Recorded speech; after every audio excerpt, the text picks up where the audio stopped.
You know what they say, there's a first for everything, bro. Like your first steps, your first dance moves, your first words. Dada. Hey, would you look at that? We gotta get some milk. I'll be right back. Your first stepdad? New dada? Yeah, nah, I'm head out too, actually. And your first kiss. Man, the things I would do to go back and completely erase that shit from existence. Bro, all these Disney movies I was seeing as a kid had these first kisses turning ugly ass frogs into some fucking giga chads and shit. Like, spoiler alert, fucking ribbon. On top of that, the fact you have to close your eyes, like, bro, imagine you're learning how to golf and you're about to take your first swing and these motherfuckers are like, yeah, now do it with your eyes closed. bruh, this is my first time. What do you expect to happen? Like, honestly, my first kiss is top 5 worst Chains moments of all time. And let's just say it's not 5 or 4. Or 3. That shit was really bad, bro. So with that being said, this story takes place in grade 7, which is the year I got my first girlfriend. Now, I told this story a few months back, but I purposely left out the part of my first kiss. Well, gosh diddly darn, Chains. Why would you do such a preposterous thing? And the truth is, I was planning on taking this shit to the grave with me, bro, but fuck it. Sometimes you just gotta let the world know. Okay, you're right. I got something to get off my chest. Epstein? Wait, with the what? So for the homies who haven't seen the video, one day me, Bob, and Billy were mobbing around our local mall when we seen these 3 girls from our class. So we walk up to them and lay down some of the meanest 12-year-old riz these girls had ever seen. Hey, yo, shorty, I think I just shit my pants. Can I get into yours? What the fuck? Oh, shit, my bad. My fault. Hey, yo, shorty, are you a cigarette? Am I a cigarette? What? Cause I'm trying to get lit and put your butt in my mouth. Wait, what? Nothing. Please. Holy shit, bro. Let me guess. You all got restraining orders. No. Worse. We got fucking girlfriends. And 12-year-old me had no business dating nobody, bruh. Like, my dumbass could barely even handle playing Fortnite with a girl. Like, oh, hey, Gamer Girl 97. Hey. I'm kind of low. Can I chug on your jugs? What? Oh, no, sorry. Oh, Ew. whoa, I mean, I just want to slurp on your juice. No, I'm sorry. I mean, like, I need heels. Can I trade you? What do you need? Oh, yeah. Is there any way you could give me some mats? Oh, yeah, no, I'd love to give you my wood. Huh? Or bricks, or Oh. metal, or anything you need. Okay. Anything else? Yeah, I don't have a shotgun yet. Oh, shit, I got 3. I Okay. can give you 2 pumps. Ew. No, it's 1 pump. No, wait. Stop. Oh, sorry, I can give you shotguns, I mean. Okay. Where are you? I'm in this little wood fort I made. Oh, okay, I see you. Let me come in your box. Yeah. So needless to say, every single interaction I had with my girlfriend was awkward as shit. Because I had to pre-plan things to say in my head. And as soon as that shit went off script, I was cooked. Hey, Jessica, how you doing today? Honestly, just not the best. Oh, that's good. What'd you do today? Oh, I don't know. Just did my makeup. Hey, me too. You did your makeup? Yeah, we have so much in common. Have a nice day. Fuck! And on one Friday after school, me, Bob, Billy, and our girlfriends all went to the mall together as we did every single day. But on this specific Friday, we rubbed together a few brain cells and realized, yo, do you got money? Nah. You got money? 0. You got money? I'm broke. You got money? No. You got money? Yo. Why are we at the mall? I don't know. That's a good Thought about question. it. I mean, we could all go to my house. Oh, yeah, doing. And so, of course, as the good kid I was, I text my mom to ask her to go. Greetings, mother. I would like to know if it's in the realm of possibility that you'd be so kind to grant me your permission to visit the household of my dearest acquaintance, Nikki. Looking forward to hearing from you, your favorite son, Chains. And I immediately get a call. Let me speak to her parents. Now, I, ChainsFR, have never dated a 12-year-old boy in my life, and I honestly don't plan on it. But even in grade 7, I could use my logic and reasoning skills to understand if your boyfriend had to get his mom to talk to your friend's mom for permission to slide to the crib. Instant ick, bruh. There's just no way. She'd probably break up with me on the spot. So I'm doing anything I can to not let that happen. Hey there, Miss For Real. This is Nikki's mom. I just wanted to let you know Chains and his friends are welcome over anytime because they're goated with the sauce.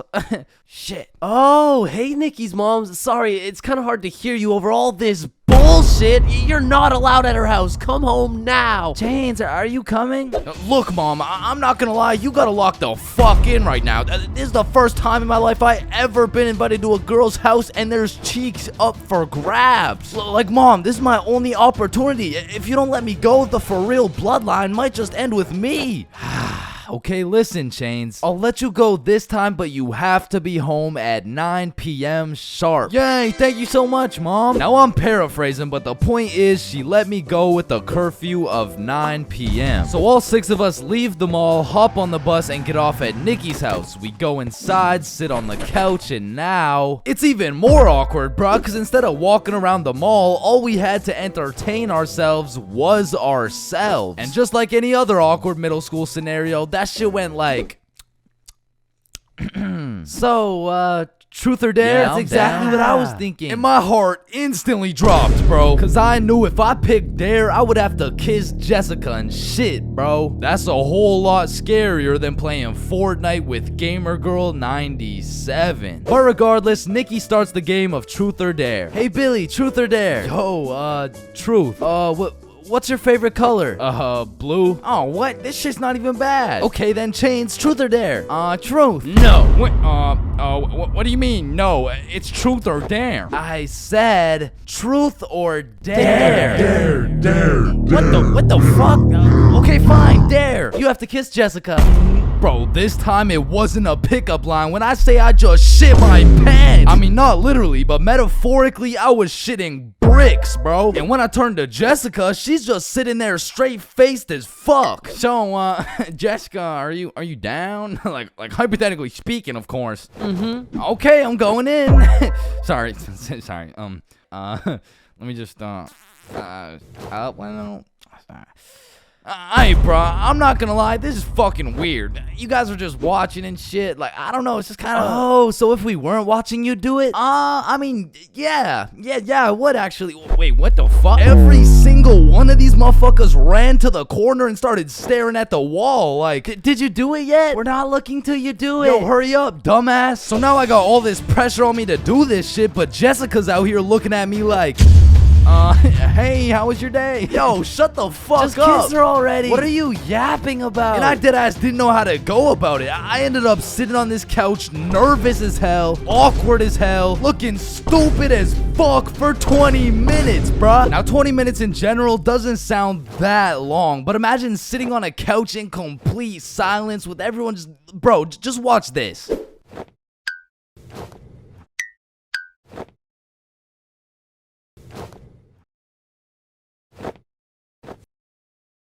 My brother in Christ. That was 10 seconds, bruh. Imagine doing that times 120. So after the second longest 20 minutes of my life, I say, you know what? Fuck it. And Nikki's mom walks in the room. Hey, who wants snacks? Oh. And at this point, I checked my shitty-ass Samsung Galaxy 3 and it was already 8:50 p.m. And with the curfew at 9, I had no choice but to log in. So I lick my lips, close my eyes, and real quick, I smash our mouths together. And when I turn around, not a single motherfucker is facing the wall. I look the other way and Nikki's mom is peeking around the corner with her fucking mac and cheese and shit. So I made like my pops and I was out that hoe. Pleasure doing business, Jessica. Wait, what? Where are you going? Thanks for having me, Nikki's mom. What the hell was that? And I proceeded to sprint home, making it home at 8:59, exactly 1 minute before my curfew. And that night, when I went to bed, I couldn't sleep, bro. I haven't been able to sleep since. Damn, I should have taken this shit to the grave with me. Fuck.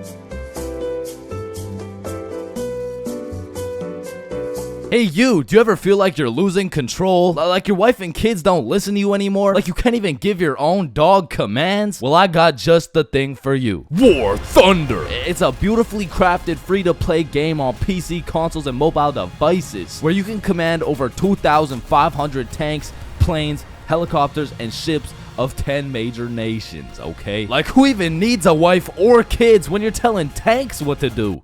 But change, it's a game. It's not even real life. Bro, these graphics are literally better than my real life eyesight. I feel completely and undeniably immersed right now. And these sound effects are so good. My grandpa's over in the corner getting PTSD. Yeah, nah, that last part was a joke. But like, my grandpa's doing just fine, but the sound effects are really good, though. And the best part is, when you get this game, you're joining a community of over 70 million players, so you can meet some new tank homies. And if there's anyone you don't like, you can just blow them. Blow them up. You can just... You can just blow them into smithereens. War Thunder. Get it now free with the links in the description for a massive bonus pack on PC and consoles that will give you premium vehicles so you can absolutely dominate the competition. Yo, I love you guys. Back to the video. Being absolutely faded in math class is one thing, but pulling up to school while you're hammered, wasted, absolutely plastered is simply a different ball game. Because there's lots of people who can properly utilize that Mary Jane on a daily basis. For example, tattoo artists. In fact, I feel like majority of tattoo artists would say, it helps me work better, dude. And I would happily trust this man to do his best work, knowing he's baked as shit. However, if this dude was wasted, it's a little bit of a different story. Alrighty, dude. All done. Yo, I asked for a rose, bro. And because of this reason, you would truly have to be a dumbass to go to school drunk. Chains, but the title of the video says going to school drunk. I did, bro. I went to school drunk, but listen, it was no ordinary day at school. No. In fact, I didn't even go in the day at all.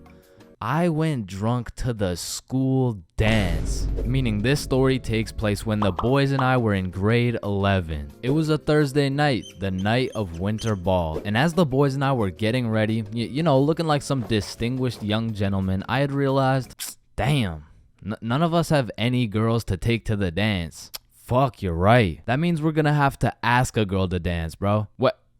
You mean like talk to them? Yeah, if only we knew someone with a bigger roster than a cheerleading team. Someone with more hoes than a shed. Someone who pulls more tens than EDP. It's Bob. So me and Billy started analyzing Bob. Like how does he pull so many girls, bro? Is it the jawline? I don't know. What about the silky smooth clear skin?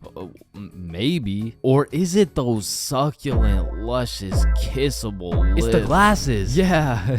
the glasses. Yeah. So we stole Bob's entire flow in the hopes this would put an end to my drought of bitches. So we check ourselves out in the mirror, and then we hop into Billy's whip. We throw on some Rihanna to get us hyped, and before we knew it, we had arrived at school. Now, to really paint the picture, it was a Thursday at 8 p.m. And on this Thursday at 8 p.m., Billy pops his trunk to pull out 2 bottles of vodka. Now, if you were unaware, it was currently a Thursday at 8 p.m. on a school night, and we were headed into our school. Now, logically, I should have simply denied the alcohol, but I'ma keep it a buck. The whole idea of walking up to a girl and asking her to dance was really giving me the heebie-jeebies. I mean, my palms were sweaty, my knees were weak, and arms were heavy, so I took a big old chug of that liquid courage in order to ease the nerves a little bit. And shit, Billy must have been feeling the same way, because Billy was down in that shit like it was water. And right after we consumed enough alcohol to kill a baby elephant, I got a notification on my phone.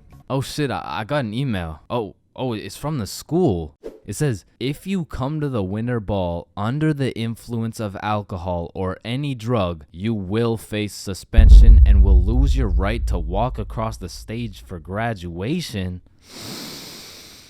Fuck. Okay, listen, if we can get into the dance before this shit hits, we're chilling. All right, we got this. So we walk into the school looking fresh as hell, but then I notice a fat line of students, and this line led to a security check to get into the dance. Fuck, that's not good. Nah, we're chilling. I still don't even feel anything. What about you? Yeah, same. We're good. And just as we came to the consensus that we were good, the principal starts walking down the line in our direction. Fuck, act cool. We're good. Act cool. Whew. That was close. You three, over here. Shit, fuck, shit. Do you guys know why I called you over here? Nah. Nope.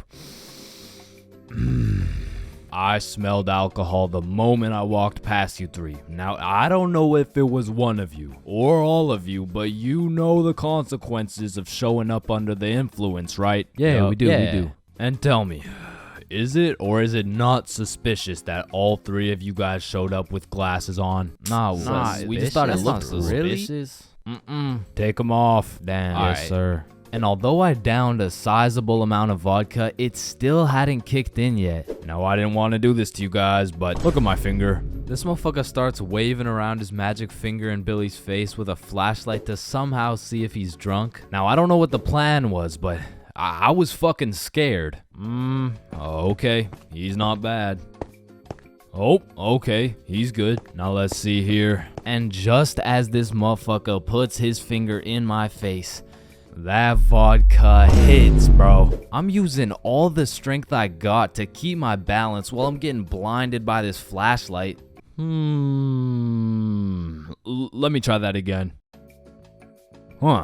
I got a little feeling you guys drank, but it hasn't fully kicked in yet. I'll check up on you in a little bit. Yeah, that's good. Yeah. So we get to security and they make sure to pat us down. A little bit too good, but before we knew it, we were at the dance. And just like that, I saw my opportunity and I put that liquid courage to use. And you know, I'm very articulate when it comes to words. So I ask, hi, how are you?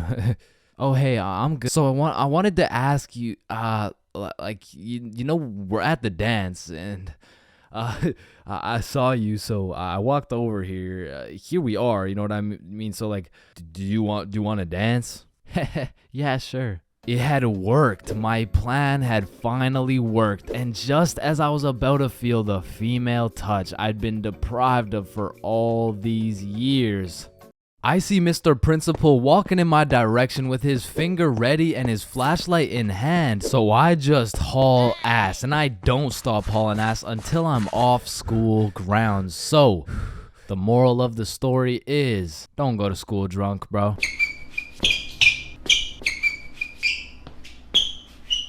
Man, way back when, there was a time when you couldn't catch anyone under the age of 30 chiefing a vape. Until one day at Vaporizer Laboratories, they were cooking up and made a flavor that would change the game forever. Cotton candy. Now this revolutionary flavor forced these grown-ass 30-year-old men to take a good look in the mirror and ask themselves, damn, what do I look like as a grown-ass man sucking on this goddamn cotton candy stick? So they do what any responsible adult would do. They give it to their children. I mean, shit, kids love cotton candy. All of a sudden, business is booming for Vaporizer Laboratories, so they start cooking up even harder. Boom, Sour Patch Kids juice. Boom, applesauce juice. And boom, baby food juice. These babies will be sucking that shit like a soother. Kids' first words will be looking like, yo.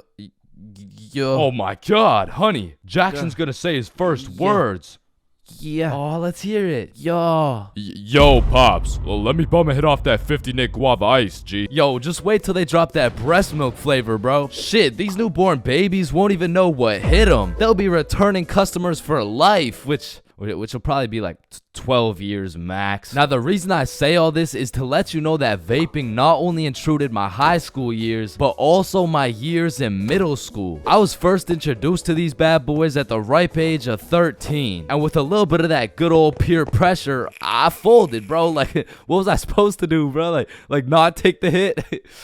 No, I probably should not have taken the hit. But from that point on, I started doing a little dabbling, you know. I mean, as a 13-year-old, there's only one answer to someone asking, yo, dude, you want to try a hit of this blueberry guacamole milkshake ice flavor, dude? And that answer is abso-fucking-lutely, dude. And I was never a fiend or anything, but I will say, I popped a few ghosts and blown a few O's back in my day, but it had never gotten to the point of me owning a vape. Until one day. This story takes place way back in grade 7. Me and the boys were posted in science class dissecting cow balls or some shit when Mr. Principal burst through the door like, Is Tessa here? Yeah, she's right there. and I look at Tessa and she just tosses her vape over to her homie Kate. And I seen that shit clear as day, but Mr. Principal's old ass must have forgot to wear his contacts or something, because he runs a quick pat down on Tessa looking for said vape, but sure enough, he doesn't find it. Miss Rhodes told me you were vaping in her class. Is this true? Psst, no, I would never.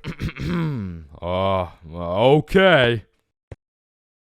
And then the bell rang and everybody knew what that meant. It was nut break. Now I don't know who the fuck decided to name our recess nut break, but I will say most of the students understood that that shit was short for nutrition break. However, some kids took it a little too literally. Weird ass school, man. But this specific nut break, you best believe me and the boys weren't busting nuts or eating nutritional foods because Billy had something else on his mind. Yo, who's got you smiling like that? Who, me? Nah. It's nobody. Yo, wait, you got a crush on Tessa? What? Tessa? Me? Yeah. Yeah, I got a crush on. Yeah. Oh shit, go talk to her, bro. Talk to her. No. Bro, it's simple. She's new to the school. She's probably looking for some friends. So just walk over and introduce yourself. You're right. I'm just gonna do it. Yes, sir. Hey, I just. Did I just sell that shit? Yup. You did. Then the bell rings and we all go to PE class. Now in my middle school, your class was your class. You just have the same students and the same underqualified teacher teaching everything. Like, Lord knows Mr. Donaldson shouldn't be teaching PE, but shit, here we are. And so while we're playing dodgeball, I'm trying to coach Billy on how to confess his love for Tessa, but I'm gonna keep it a buck. I was speaking straight out of my ass, bro. I don't know the first thing about confessing love. Listen, bro, I'm the expert when it comes to confessing love. All you gotta do is walk up with confidence, introduce yourself, and then ask her to be your girlfriend, bro. Okay, simple. Let's practice.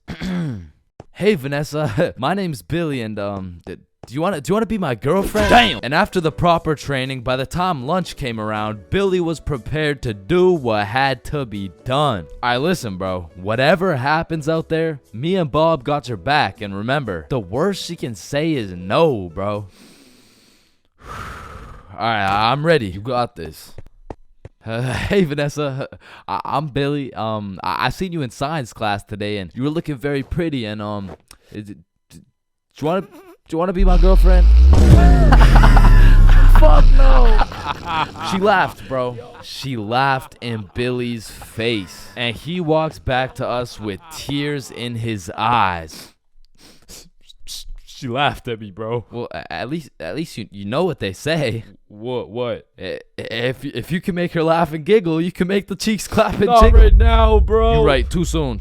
Needless to say, that brother Billy went home that night, listened to Juice WRLD, and cried himself to sleep. Shit, the next day, Billy didn't even say a word, but I could hear Lucid Dreams on full blast in those earbuds. Man, it's a tough sight to see. Next thing I know, Mr. Principal bursts in the class talking about, All right, Tessa, in my office right now. Now, I don't know why she was in trouble, but whatever she was accused of, she's guilty, bro. And she's also guilty on 1/3 degree count of breaking my man's heart. And as I'm busy praying on Tessa's downfall, I get a little tap on my shoulder like, psst, take this. Mr. Principal's looking for it and he's not gonna check you. Whose is it? It's Tessa's. Don't worry, it's safe with me. And it was safe with me, cause that shit was now mine. The only way she could get it back is if she repaired my boy Billy's heart, and that just wasn't happening. And soon enough, Tessa comes back from Mr. Principal's office and she didn't say a word. We had nut break, nothing. We went to PE, nothing. And then we went to math class. And as I was chilling in math class, calculating the square root of pi and shit, I get a tap on my shoulder again. Psst, Tessa wants her vape back. Vape? What vape? The one I handed you this morning? You know, it was purple. Oh, that vape. Oh, Yeah, no, I threw that shit in the bushes. So she reports back to the person who gave her the vape, and she reports back to the person who gave her the vape, etc., until Tessa finds out, and she looks pissed. So she whispers to her friend, who whispers to her friend, etc.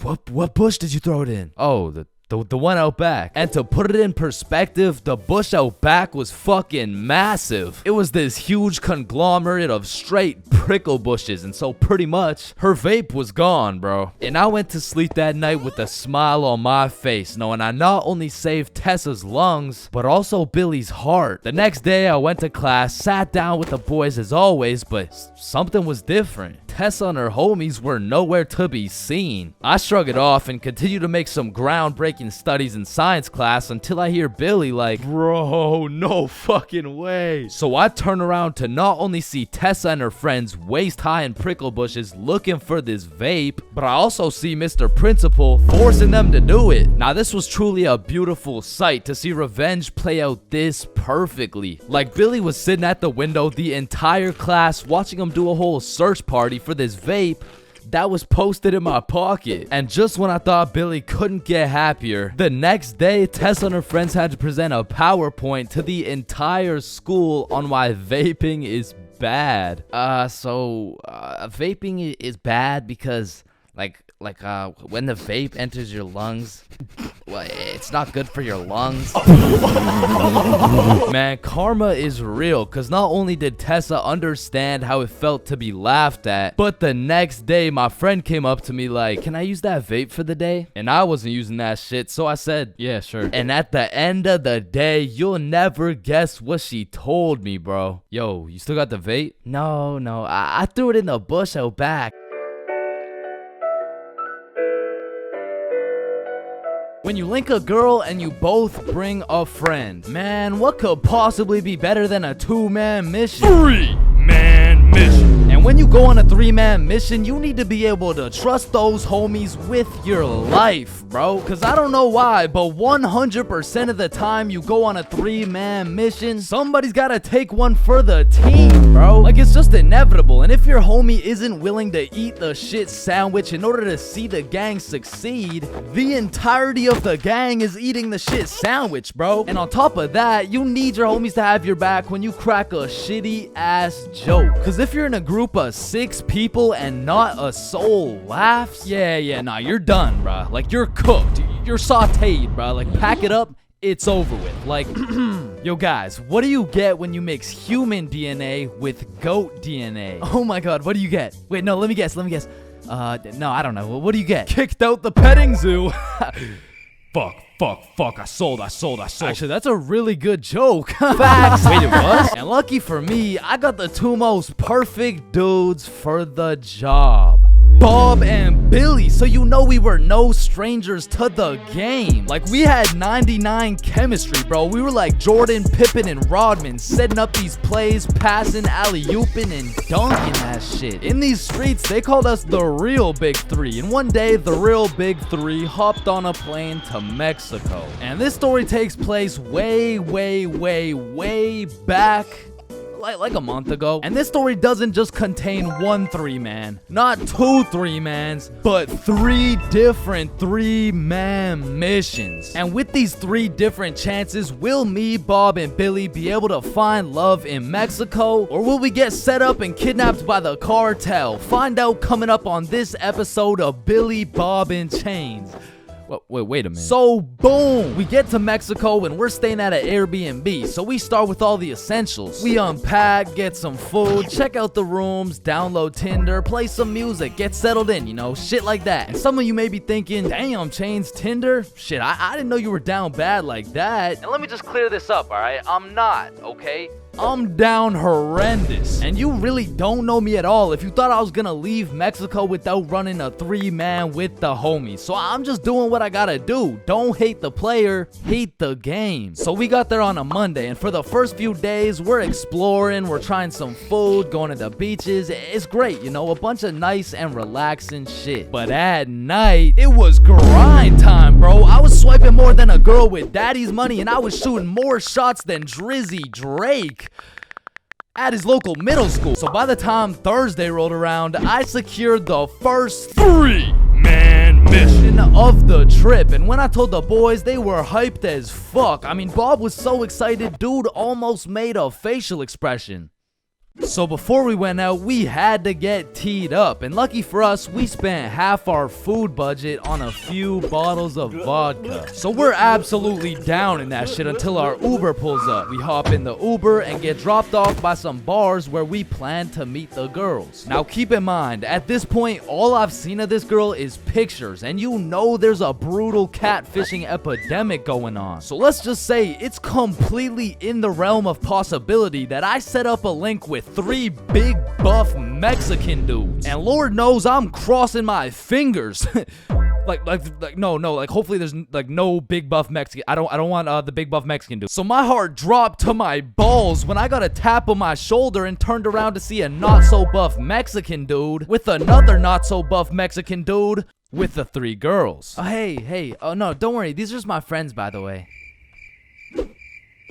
Hey. Oh, shit. That makes Okay, sense. yeah, what's up? And not only was I relieved that she wasn't a jack dude, but she was fine, nice, and she spoke English. Same with Bob's girl and Billy.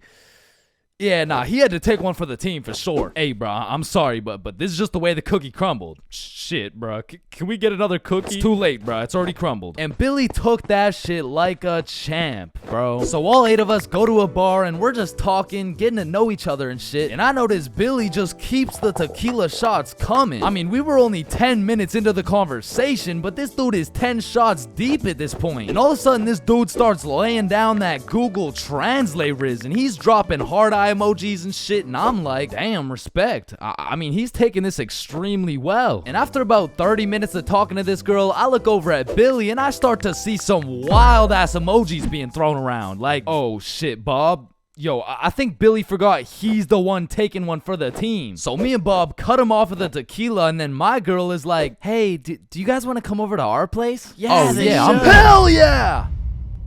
Is he alright? Yeah, he's fine. So we hop in their whip and go to their crib, and at this point, it's getting kind of late, so we're just chilling, listening to music and things of that nature, when me and Bob realize Billy and his girl are nowhere to be seen. So I turn to Bob and I'm like, yo, should we stop him? Damn, bro, you're right. We can't let him do that shit. And listen, bro, I've never been the type of dude to cock block, but if it's the homie who's about to interlock with the chalk chick at this o'clock, I'll walk up, knock and lock, and block that cock if I have to. And so I did just that. I walked up, knocked, of course, unlocked the door, and respectfully, I blocked that cock. Yo, what are you doing? I'm taking one for the team, remember? Nah, I think the team's doing just fine, but bro. you know me. I was gotta do it for the team, like for I don't think the team needs this one, gang. No. Remember, I'm supposed to be like taking it for the like this is for the. Yeah, you right. Let's just go home, Billy. No, wait. Well, how are we gonna get home? We're in Mexico. Man, shut the. So we said our goodbyes, got in the Uber, and man, I felt like a basketball coach whose son just lost to a special needs team, bro. Hey, listen, bro. I had a lot of tequila tonight. I'm sorry. I just Billy, I'm not mad. I'm just disappointed. Damn, bro. And the next morning we woke up, and I'm not gonna lie, we felt it a little bit, especially Billy. Billy was in physical and mental agony, but we have a secret method to get rid of any hangover instantly. It's called vodka. So we're practically eating this bottle for breakfast, and once everyone was healed up, we hit the beach and had a fantastic day. It was stupendous, really, and once the sun started to set, we got some food, and man, it was gas, bro. I had the best nachos of my life, and as I'm consuming this orgasmic meal, I get a little notification on my phone from a new girl. Yo, you got any friends? Oh, shit. And I'm like, hell yup. Then she's like, I'm going out with some friends tonight. You guys should come. And I'm like, hell yup. And just like that, we secured our second 3-man mission. So we absolutely house that fucking meal, go back to the crib, get ready, tee up, you know the drill. We hop in the Uber and get dropped off in the same area where the clubs and bars are to meet these girls. And when we get there, Bob and Billy are both praying they don't gotta take one for the team this time. And I'm there just chilling like, yo, this is why I set up the 3-mans, cause then I never have to take one for the Chains, is that you? Shit. Who's asking? It's me, Sarah. Oh, no way. Really? Like really? Yeah.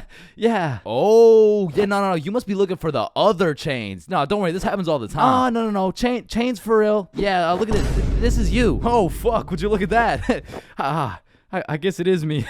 Fuck. Like shit, I don't know how she did it, but she got my ass, bro. I got catfished nicely. But I guess it was just my turn to take one for the team. And I look up at who she brought, and she pulled up with 4 straight dimes for the homies to choose from. Like, bro, why me? So we're walking, and the girl I'm temporarily associated with is like, hey, let's go to the club. Yeah, let's go. So we go to this club, 8 people deep, and the girls are like, Yeah, let's buy a bottle. yeah, where's your money? ¿Qué? No entiendo. Wait, I could have swore you spoke English. Oh, yeah, no, I'm fluent for sure. Yeah. You said you wanted a bottle, right? Yes, please. Yeah. You got bottle money? No entiendo. No hablo inglés. And now I'm starting to get the vibe that whole time these girls just wanted a free bottle. And as soon as I start catching on, she starts upping her game like, Oh my God, you're so strong. Look at these muscles. so I go to give Billy one of those side eyes, and when I look over, these motherfuckers are completely lost in the sauce. Yeah, I'm buying a bottle, everyone. Bottles on me. So Billy pulls me aside like, yo, we gotta split a bottle, bruh. Nah, I'm really not fucking with this girl. Come on, bruh, please. I need it, bro. Just take one for the team. Come on, take one for the team. All right, bro. I'll split it with you. Thank you, bro. I got you. So are you guys getting a bottle? Yeah.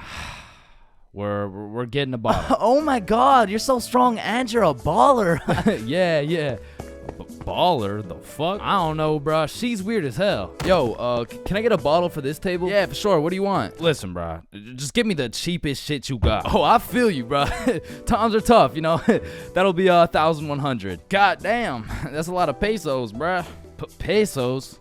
Yeah, like 1,100. That's a lot. That's a lot of pesos. Nah, amigo, that's USD plus $500 to walk it to you with the Chicago fee of $350, and for the tip, it'll just cost you your left testicle. No, that's my favorite nut, bruh. Yo, Billy, we don't got it like that. Yeah, hell no. Let's just not get it, bruh. At least these girls are already fucking with us without it, though, right? Yeah, facts. Yo, we're not gonna get the bottle. Oh, why What's not? up? You can just buy it. It's not that big a deal. Nah, it's cause we we don't got enough money. They fucking dipped, bro. Quick as hell, too. They all just evacuated, bruh. No, bruh, that was my wifey. And I'm just over here thinking, damn, I'm just glad I didn't have to see that shit through, bruh. But Billy, yeah, he was really going through it.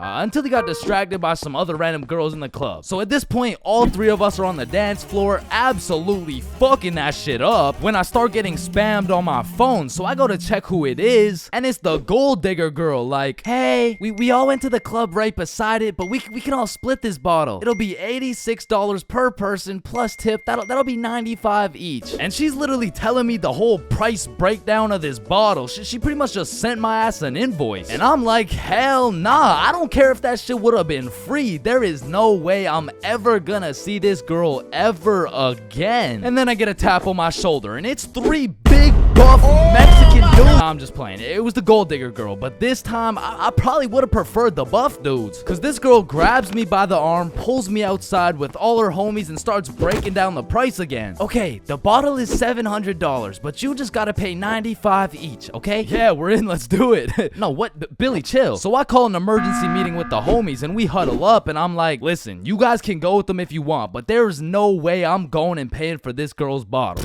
Fuck that, bro. You're right. We could find something better for sure. So we jump ship. Absolutely abort mission. Yo, what's that over there? I'm not stupid. I'm not falling for that shit. Nah, is that Jeff Bezos handing out free bottles to catfishes? Wait, what? Where? So we evacuate and start roaming the streets when I get a tap on my shoulder. I take a deep breath, turn around, and it's the girls from the OG3, man. Like, oh my god, Chains, what are the chances? Yo, what's up? And me and Bob are hyped, but Billy's over here having traumatic anime flashbacks and shit. You guys should come with us. We know the best spot here. Oh shit, bet. Fuck. So they take us to this club bar thing, and it's fucking bumping, but as soon as we get inside, Billy disappears, bro. And I don't even blame him. He's staying as far away from this girl as possible, not because he's scared of what she's gonna do, but because deep down, he's scared of what he might do. But regardless, me and Bob continue to respectfully obliterate the dance floor for about an hour straight, and then the girls are like, hey, it's getting kind of late, so we're gonna head out now. I bet.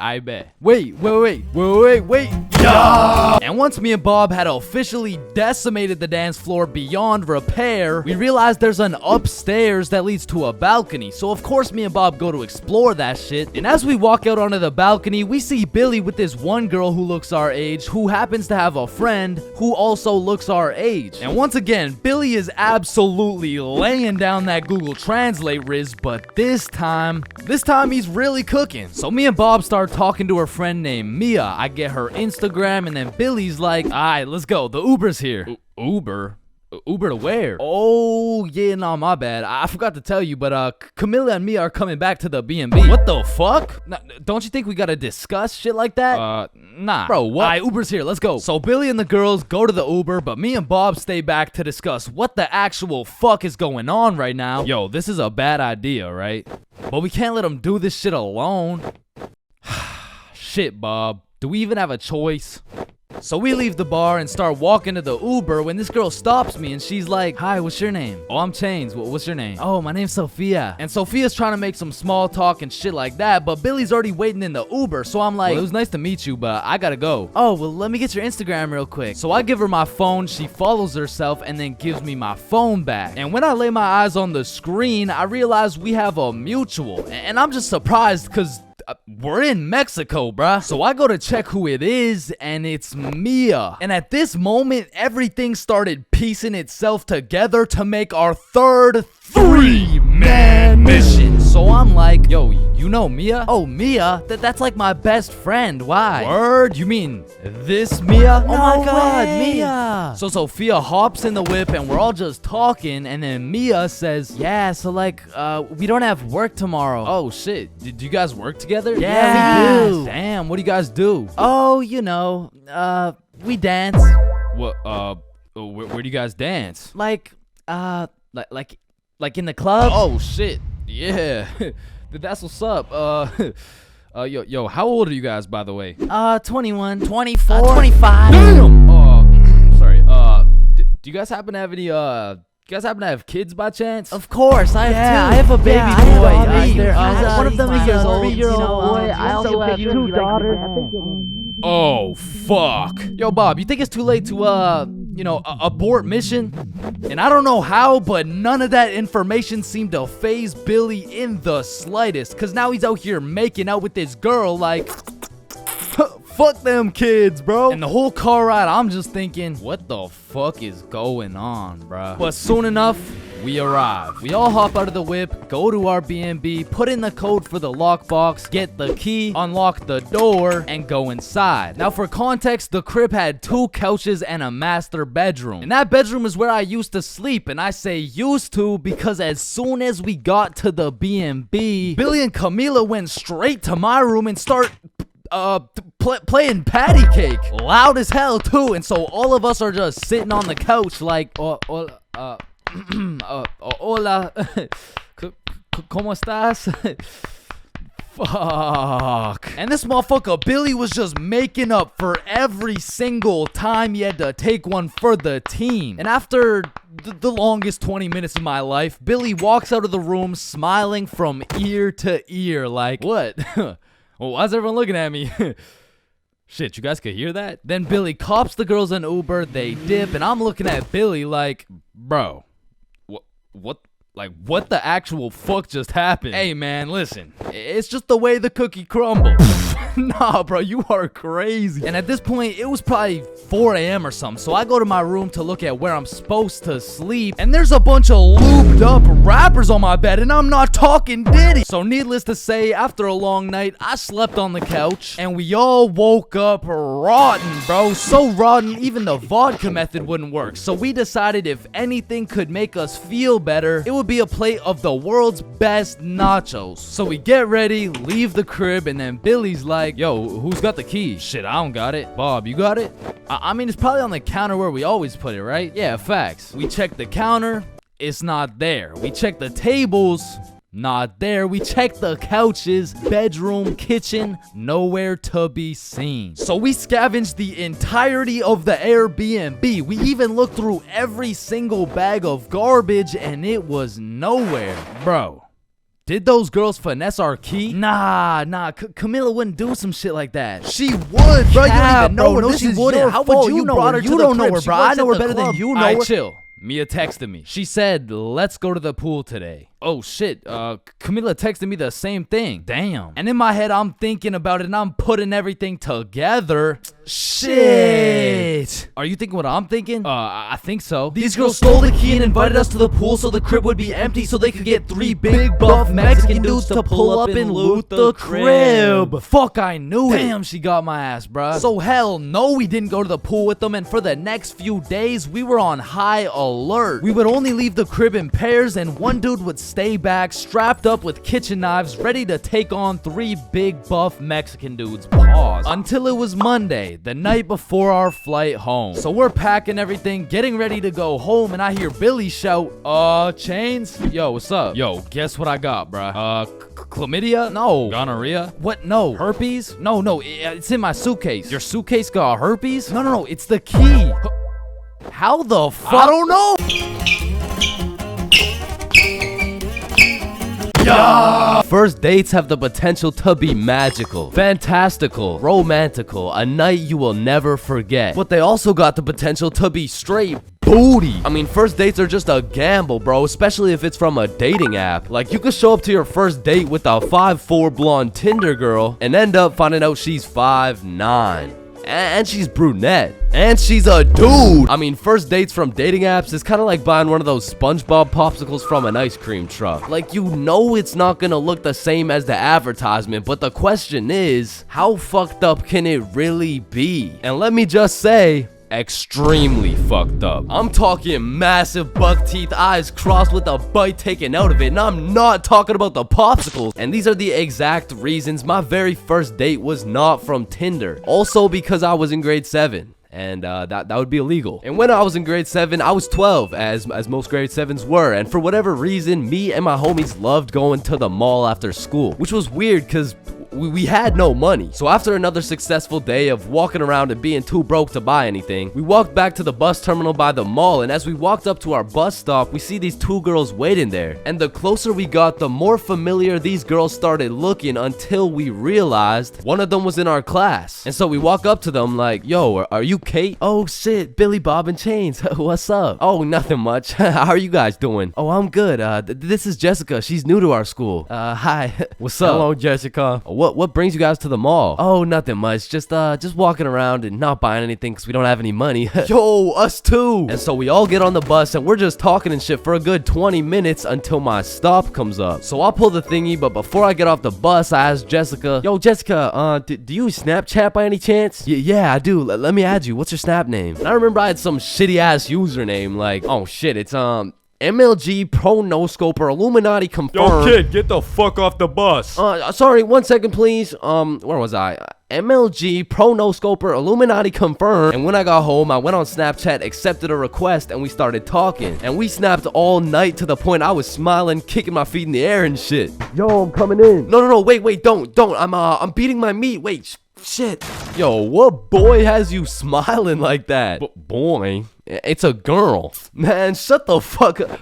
Oh, Oh shit, you're serious? Wait, so the whole time you were watching Powerpuff Girls? It just had a good plot. Okay, bro. Okay, so this is what you gotta know. And my brother started running me through the do's and don'ts of being in a talking stage. Alright, listen. Don't text her too much, but don't text her too little. Don't talk to too many other girls. Yep, nope. That won't be a problem right there. Yep, I know, buddy. And you also gotta talk to her at school. So the next day at lunch, Bob, Billy, and I walk over to Jessica and her two friends, and we start talking again, and we make plans to go to the mall together. And boom, all of a sudden we started forming a little friend group. It was me, Bob, and Billy with Jessica, Kate, and Nikki. And we started hanging out damn near every day, hitting the mall, buying nothing, going to Nikki's house, doing nothing. But we had fun, and so inevitably, Bob and Kate start having a thing, Billy and Nikki start having a thing, and that just left me and Jessica. And so one late night, we're on Snapchat with my feet kicking in the air faster than ever, and Jessica hits me with a, so I've been thinking, well, I like you. I like you back. So, and I typed up, do you want to be my girlfriend? I fucking threw my phone across the room, nervous as hell. I get the notification, and when I go to check what she said, she was like, yes, I do. And call me Josh Giddy, the way I just bagged this 12-year-old. But the next day at school, when me, Billy, and Bob walk up to our girlfriends, I started getting all nervous and shit. There was something about the title of being a boyfriend that just had me shitting bricks, bro. It was like, hey, Chains, how are you? Oh, you know, I'm good.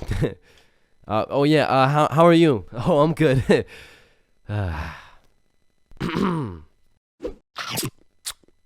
But now that all three of the boys had acquired girlfriends, Billy was like, hey, why don't we all see a movie this weekend? Like it'll be a triple date. Yeah, that's a great idea. Yeah, let's do it. It's a date, triple date. Yeah, fuck yeah. And by the time the weekend rolled around, I was still terrified of the fact that I was going on a date, and to be honest, I was also scared of the movie, bro. We came to watch It, which as a 12-year-old sounded like straight nightmare fuel, bro. But nonetheless, me, Bob, and Billy hop on the bus and arrive at the movie theater fashionably late. And so when we walked through the doors, there was our three little girlfriends excited for our first dates. So we all walk up, hug, and then go to get our tickets. And I dropped my entire life savings on her ticket and then go into debt for mine, but nonetheless, we head to the theater. Wait, should we get popcorn? Oh yeah, of course. Hey man, how much is a large popcorn? Large popcorn, that'll be $10. Damn! What happened? Are you okay? Yeah, I just realized they ran out of popcorn. Are you fucking stupid? Yeah, no, don't worry. Thank you, man. Is it no problem? Have a good day. And we got to our seats and sat down, and the movie began. And as the movie progressed, I realized it wasn't even too scary, but about 20 minutes deep, I get a tap on my shoulder from Bob. And he gestures to me the fact that him and Kate are holding hands. And I look over to Billy and Nikki, and they're all cuddled up and shit. Which meant I had to make a move, bro, which inconveniently made my hands start sweating bullets. So now I was in a position where I couldn't just grab her hand while my shit was sweaty as hell, cause then she'd think I'm weird. But then I also couldn't just sit there and do nothing the whole time, cause then she'd also think I'm weird. So I just started doing the only thing I could think of, which was blowing on my hand like some hot soup, and believe it or not, made me look fucking weird. But at least my hand was dry, so I go and hold her hand, but when I do, I make a grave mistake. A tactical error, bro. When I held her hand, my hand was on top and hers was underneath against the armrest, and my dumbass was scared I was gonna crush her arm or some shit. And I don't know where I got the idea that I even could crush her arm from, bro, because those 12-year-old stickman arms couldn't crush a fucking pretzel if they tried. But for whatever reason, I decided my best option would be to hover my arm slightly above hers so my 1-pound arm couldn't come down and fucking demolish her forearm. And you know, this was cool for about 60 seconds until I started feeling the burn, which started hurting so bad that I forgot I was even watching a movie. I was just 100% focused on thugging this shit out. And about an hour into the movie, I was just fucking shaking relentlessly. I mean, at this point, it wasn't even about not having this girl think I was weird, because Lord knows it was too late for that shit. But now it was about proving to myself that I could finish the movie this way, and sure enough, I did. But at what cost? Wow, you were so scared you were shaking, huh? No, I wasn't scared at all, actually. Oh my god, Are you sweating? No. So, looking back, it wasn't my best performance, you know what I'm saying? But with that being said, after that triple date, Billy's girlfriend Nikki ended up breaking up with him and gave up on dating dudes as a whole. So, I mean, it could always be worse, bro. Get your money, man, like I'm hopeful. Yes, I am hopeful. But today, take this music and use it. Let it take you away and be hopeful, hopeful. And he'll make a way. I know it ain't easy, but that's okay, cause we hope to. Wish that you could show some love. Now instead of hating so much when you see some other people coming now. I wish I could teach the world my screen while your music and have them chipping off the joy I bring.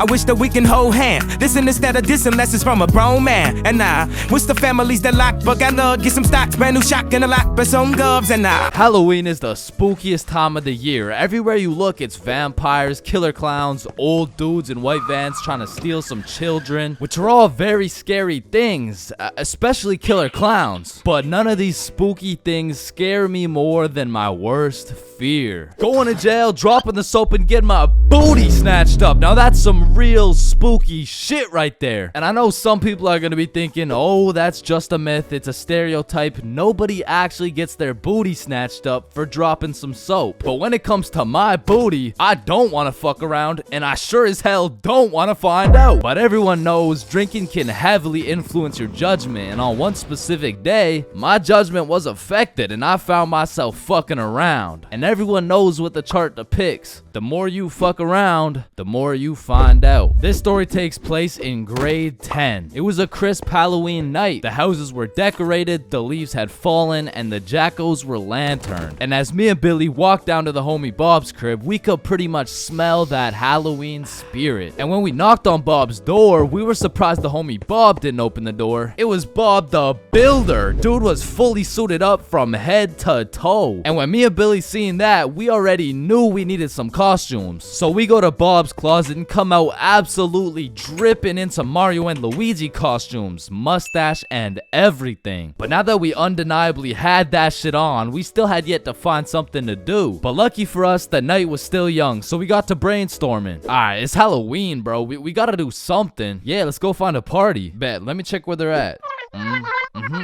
Okay. Yeah, there's no parties, bro. Fuck. I mean, we could trick or treat. Shit, we might have to, bruh. And just as 3 15-year-olds decided we would knock on strangers' doors asking for candy, our Halloween was looking grim. And not in a good way. But you know what they say. Can we fix it? Yes, we can. Because Bob pulls through and sets up a goddamn 3-man mission. And just like that, Halloween goes from an L to a W night. And I thought the homies and I couldn't get more hype, that is, until Bob pulls out a bottle of Hennessy. And you would have thought Peach took the kids the way I was abusing that bottle. And we passed it around until we were all tipsy. Then we started walking to Chloe's house for the little Halloween 3-man. And it was already 9 p.m. at this point, so we're walking through the neighborhood admiring these decorations when we see the creepiest house of them all. It was Chloe's crib. So we walked through a whole graveyard just to knock on the door, and Chloe opens it looking like a whole angel. I mean, like literally, like she had the halo and the wings and shit. So we go up to her room where her 2 friends Lucy and Mia were, and we sit on her bed. And I'm not gonna lie,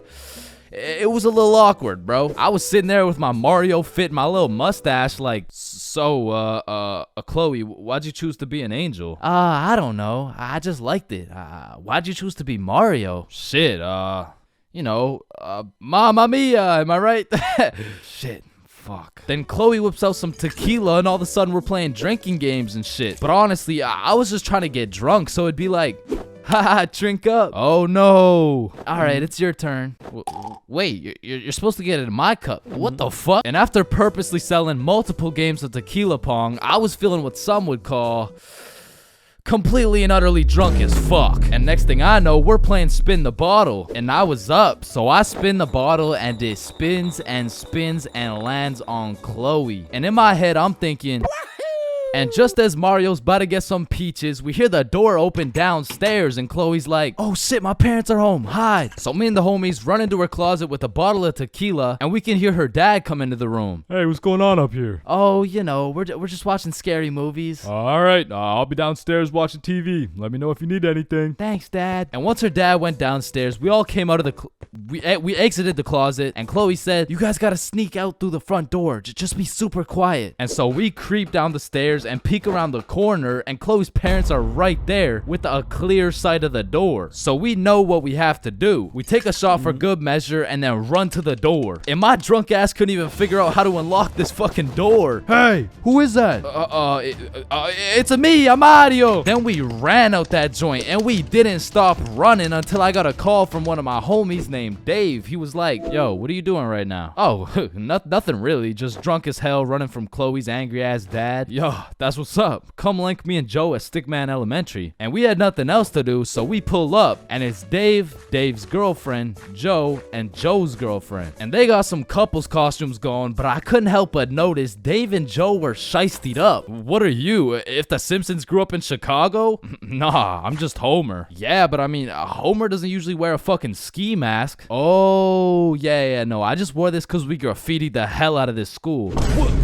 Joe was here and Dave was too? Bro, what the fuck were you thinking? What? Oh, you want me to include your name too? No, hell no. And just as we become guilty by association, 4 cop cars come zooming down the street. Oh shit, it's the cops, run! And the cops hop out of their cars and start running at us with flashlights. So we head for the forest, but to get to the forest, we had to run across this long ass muddy field. And in the middle of this field, there was a huge pothole. And how did I know that? Because I seen Marge absolutely eat shit right in front of me. And don't get me wrong, I was absolutely plastered, but as the cops got closer and closer, I could practically see myself getting caught and dropping the soap, and you know I wasn't gonna let that happen. And so with all that adrenaline, I Mario jumped that fucking pothole and hauled ass into the forest. And right when you get into the forest, there was this deep creek with a log going across it. But when I look back, I see the cops' flashlight getting brighter and brighter, so I say fuck it and take a run at this log. I get a good 2 steps and then my drunk ass slips. Boom, right into the muddy creek. But I don't have time to give a single fuck. So I run through this waist-high muddy water and then we regroup and check who made it. I see Bob, Joe, Dave, and Dave's girl. Yo, where the fuck is Billy? No, where's my girlfriend, bro? Oh, she ate shit a few yards back. Whoa, wait, what? Is she okay? Did she get caught? Wait, shut up. Billy's calling. Yo, where are you? I'm hiding behind a tree right now.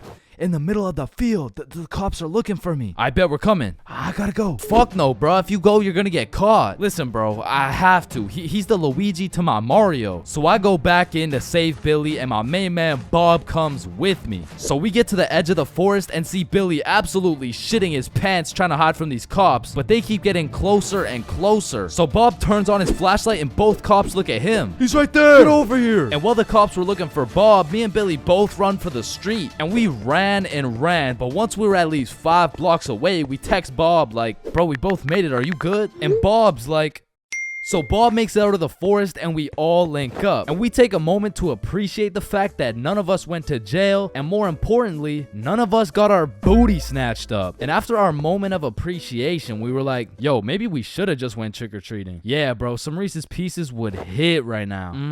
I mean, it's not too late to buy some candy. So we all go to the store and cop the biggest packs of candy we could find. Then we walked back to Bob's crib and enjoyed the rest of our night while fucking up some Halloween candy. There's levels to friendships. I mean, you could have known your homie since you were 2 years old. You could have lived together. I mean, you could have survived the whole zombie apocalypse together. But shit, the truth is, you haven't truly experienced brotherhood until you and your homie have participated in a 2-man mission. Like, just look at Kobe and Shaq, man. That type of chemistry can only be achieved by running a 2-man. Shit, I bet these motherfuckers were running 2-mans every night. And you already know Kobe was laying down that Mamba mentality while Shaq had his girl kneeling. But for those of you who may be wondering, Chains, what the hell is a 2-man mission? Well, I'm glad you asked. It's quite simple, really. It's when you're gonna link with a girl, but you bring your homie and she brings her homie. And what this does is it sets an environment when you and your homie homie can dribble, pass, alley-oop, and ideally dunk that shit. Now don't get me wrong, it's simple, but not easy. I remember my first two-man mission like it was yesterday. It took place when I was in grade 7. And it started when my friend Joe hit me up like, Yo, bro, I'm going to this girl Sophie's house and her friend Ava's there. You trying to pull up? and I was like, am I trying to pull up? Hell yeah, I'm trying to pull up. So we show up to her house and I'm new to this whole thing. So I'm sitting there like, What now? we could watch a scary movie. Yeah, let's do it. I'm down. Well, actually, personally, I'm not a big fan of scary movies. Man, shut the fuck. So we're watching this scary movie, and to be honest with you, it was simply the best scary movie I'd ever seen in my entire life. So I was really getting invested in this plot. And Ava's like, oh my god, I'm scared. And that shit went way over my head. What? Why? It's not even at the scary part yet. And then only 30 minutes into the movie, Joe and Sophie are like, Yo, we'll be right back. okay. Do you guys want me to pause the movie? Nah, it's all good, bro. And you see, what Joe just did right there was a calculated move. In basketball terms, he just set an ISO. So now it was 2 1v1s. And the situation was absolutely perfect, but the problem was, I actually liked the fucking movie. And that violates rule number 3 in section 7 of how to pull off a successful two-man. Never give a fuck about the movie. Cause the truth is, the movie length is like the shot clock. If you end up actually watching the entire movie, you failed the mission. But I had no clue, and to be honest, I didn't even know what a two-man was at the time. So I got some popcorn and I was just watching the movie. But when the climax of the movie was about to come around, I did something that violated every term and agreement of the two-man mission. I went over to Joe and Sophie like, hey guys, quick, you're gonna miss the best oh fuck. And I missed the climax of the movie, but shit, I seen a climax. And needless to say, Joe never invited me to a two-man mission since. But you know I had to redeem myself, even if it was 3 years later when I was in grade 10. It was a Saturday night and me and Bob were looking for something to do. And I'm gonna keep it a stack with you, bro. I had no motion. Like, my Snapchat was drier than a Popeye's biscuit, bro. But lucky for me, Bob had a roster. And I'm talking an all-star lineup of girls who just want Bob on their body. And I don't blame them. I mean, shit, I got Bob on my body right now. And you can too at chainsclub.shop. That's right, we got hoodies, shirts, beanies, socks, keychains, stickers, you name it. And starting at the price of $4.20, Bob can be all yours. Or if you want me, I wouldn't mind being on your keychain or something. Treat me like white teeth. So as I was saying, me and Bob were bored. So Bob hits up this girl named Avery like, what are you doing right now? And she's like, just chilling. Who you with? My friend Alice. Let's link. I'm with my homie. Okay, is he cute? Cute as hell. Okay, come over. And I'm excited as fuck, so we get Bob's sister to drive us to Avery's crib. And as we pull up to her house, I remember a crucial detail that I'd been forgetting this whole time. I was scared of the hoes, bruh. And as we walked up to her door, I was starting to get flashbacks of me and Joe's two-man, where Joe tossed up an alley-oop for both of us, and I blocked his shot, metaphorically and literally. And as I'm psyching myself up, Bob calls Avery to tell her we're here, and she's like, so, my parents are asleep, so you're gonna have to come in through my window. Shit. So we walk around the side of the house to Avery's room, and lucky for us, there's this big-ass window, and I'm like, yo, can you open it so we can get in? And she's like, it is open. Bro, only this tiny ass rectangle in the top left was open at a 60-degree angle. But that was our only way in, so I helped Bob up and through the window. But now I gotta get up there, and I'm bigger than Bob, so I put my head through and I'm trying to slowly creep into the room. And then I lean just a little too far, and I'm headed face first onto Alice's hardwood floor. And listen, Bob has come in clutch many times. He saved me from drowning, coyotes, getting in trouble, but out of all these things, I'm most grateful for Bob catching me as I fell through this fucking window. Because drowning and dying would have been pretty bad, like boo-hoo, rip chains, you know what I'm saying? But imagine falling through a window and eating shit face first in front of the hose. Like, I would have preferred the drowning, bro. But after that close call, I was a little flabbergasted, you know what I'm saying? But Alice has the audacity to ask me this loaded ass question like, oh hey, what's your name? Me? Yeah, you. The name's for real. ChainsFR. Nice to meet you, Mr. For Real. I'm Alice. And so we all just started talking and shit, but I keep noticing Alice was getting a bunch of text messages. And I remember thinking it was probably her mom or something, so I shrugged that shit off and I'm like, yo, we should watch a movie. Yeah, we should. Yeah. And I wasn't about to make the same mistake I made last time, so I found the most dog shit horror movie on the face of Netflix and threw that shit on. And man, that shit was ass. In fact, it was so ass that we just started cuddling and shit. Like, what else was there to do? But now that we were close, I could feel the vibrations of Alice's phone getting a call. So she's like, 1 second, I'll be right back. And I wasn't trying to eavesdrop, but I could low-key hear what she was saying through the door. I'm just at Avery's house. We're watching a movie. Oh my god. Okay, that's fine. Okay. But when she comes back, she puts a pillow between us. Like the same type of shit two dudes do to make sure they don't fuck in their sleep. And I'm trying to piece everything together. And as I'm coming to the conclusion that this girl has a boyfriend, I hear footsteps coming towards the door. And when the door opens, I'm fucking bamboozled to see a 60-year-old man who looks furious. And I'm just hoping this isn't Alice's boyfriend, because if it is, we got bigger problems on our hands. But as I seen the way this man looked at Bob, I realized he's Avery's dad. And Bob wasted no time jumping out that fucking window. But for me, let's just say that shit wasn't very elegant, because I got stuck for what felt like 5 minutes making eye contact with this grown-ass man. Well, what are you trying to seduce my dad or something? Like get the fuck out. And I'm not gonna lie, we ran, bro. And once we made it home, me and Bob were relieved. But when I go to check my phone, I got a little notification on Snapchat. And I'm expecting it to be Alice or maybe even Team Snapchat or something, I don't know. But I sure as hell wasn't expecting it to be a motherfucker named Ryan Donaldson. And Ryan must have woke up on the wrong side of the bed this morning, because he's like, what the fuck did you do, dude? So I hit him back with a, who dis? And he's like, Ryan Donaldson. Yeah, no, I can see your username, bruh, but I have no clue who you are. I'm Alice's boyfriend, bitch. And Ryan got his shit hit with an instant block, bro. And so the moral of the story is, if you're gonna hang out with a girl who has a boyfriend, turn off your snap maps, bro. Your very first time buying from the plug. It's a special moment. It marks the beginning of a bond so strong and full of trust that it can only compare to that of your barber. Now, your first time copping from the plug can go many different ways, but my first time took place way back when I was 7. Okay, that's cap, but I was 13. Now, as some 13-year-olds, my homies and I were oblivious of how to get our hands on some sweet, juicy, succulent, magic broccoli. But you know what they say, if there's a will, there's a way. So we did what any 7th grader would do. We searched that shit up on Google. Where do I buy weed? And somehow, one of the first things that came up was some motherfucker on Reddit like, just order a pizza. The pizza delivery guy stands a 78% chance of being baked. Just ask him where to find some gas. Simple as that, man. Oh, bet. So we call up Little Caesars like, hello, can I get a medium pepperoni pizza, please? Yeah. Yep. I bet. And about 45 minutes later, the doorbell rings. We open the door to see some 48-year-old man who's probably going through his 2nd divorce. Should we ask him? Yo, he does not know where to find that shit. That'll be $13.69. Here you go. All right, have a good day. But wait, do you happen to know where to find some of that good dope? Good dope? Oh, I see what you're saying. If you wanted some ranch dip, just say that. Nah. What he's trying to say here is, do you know where to find some of that good shit? Oh, you want some good shit, huh? You sure won't find it at Little Caesars. This pizza is ass. Go to Pizza Hut or something.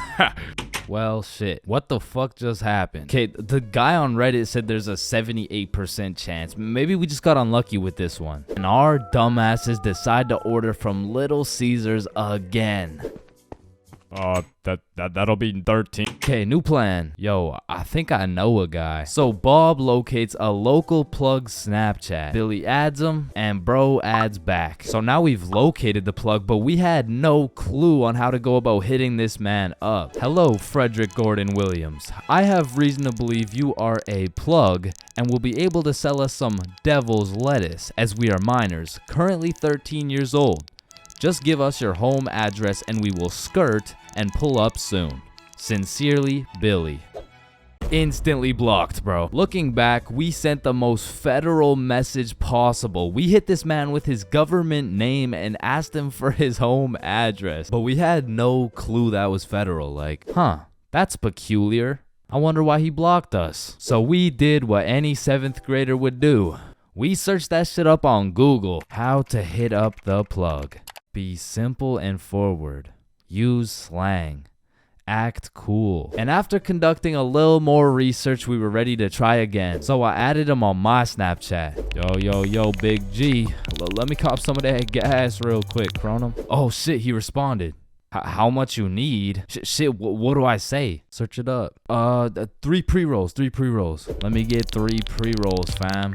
Alright, meet me at Stickman Park at 2:30. So now we'd set a place and a time to cop some grass. However, what Frederick Gordon Williams didn't know was that we were a whopping 13 years old. Keep in mind, we were still in middle school, but this dude was in grade 10. Shit, I'm pretty sure he was 20 years old, but still in grade 10, which was pretty fucking scary for us 7th graders. So we threw on some drip we believed would make us look a little bit older, and we headed off to purchase some of Satan's spinach. We arrived at the park a little bit early, and as we waited, we discussed our plan. If he asks how old we are, we're 16. If he asks our grade, we're grade 10. If he asks our pronouns, we are he/. Bro, chill, he's not gonna interrogate us. It's a simple business transaction. Oh shit, there he is. And as Frederick approached us, I could feel my blood pressure rising. Some would say I was shitting bricks. Yo, you got the money? How much is it? How much you got? Well, I brought a $50 bill. Shit, it's usually 60, but I guess I can do it for 50. Oh, thank you so much, man. Holy shit, this is a fucking steal. Here you go, but remember, this is OG Bubba Killer Death Paralyzing Kush 9000. It got its name for a reason. Don't worry, we do weed all the time. Yeah, we're super teenager and shit. Yeah, sure, whatever, man. Well, have a good day, sir. And at last, 50 bones later, we had acquired some kush. Now, this wasn't our first time smoking, but our tolerance levels were low as fuck. So we pass around our first pre-roll, coughing up a fucking storm. And then we smoke up the next one and the next one until we're indubitably zooted. God damn. Are y'all feeling it? Shit, yeah, I'm feeling it. Well, what about you, Chains?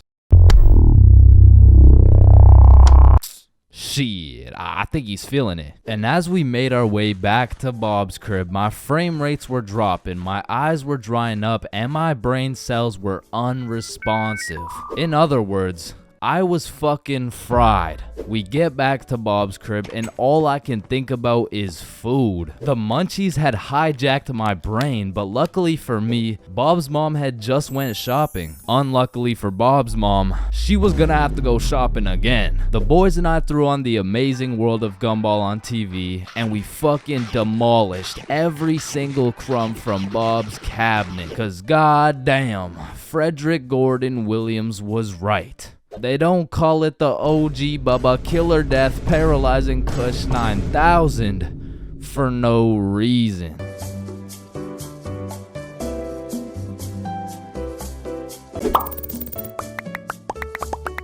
Yo, I just got robbed by a gay homeless dude in Japan. Who's with me? You know, like anyone. Anyone. Yo, is this not relatable? Bro, ain't no fucking way. Nah, bro. How the fuck does that even happen?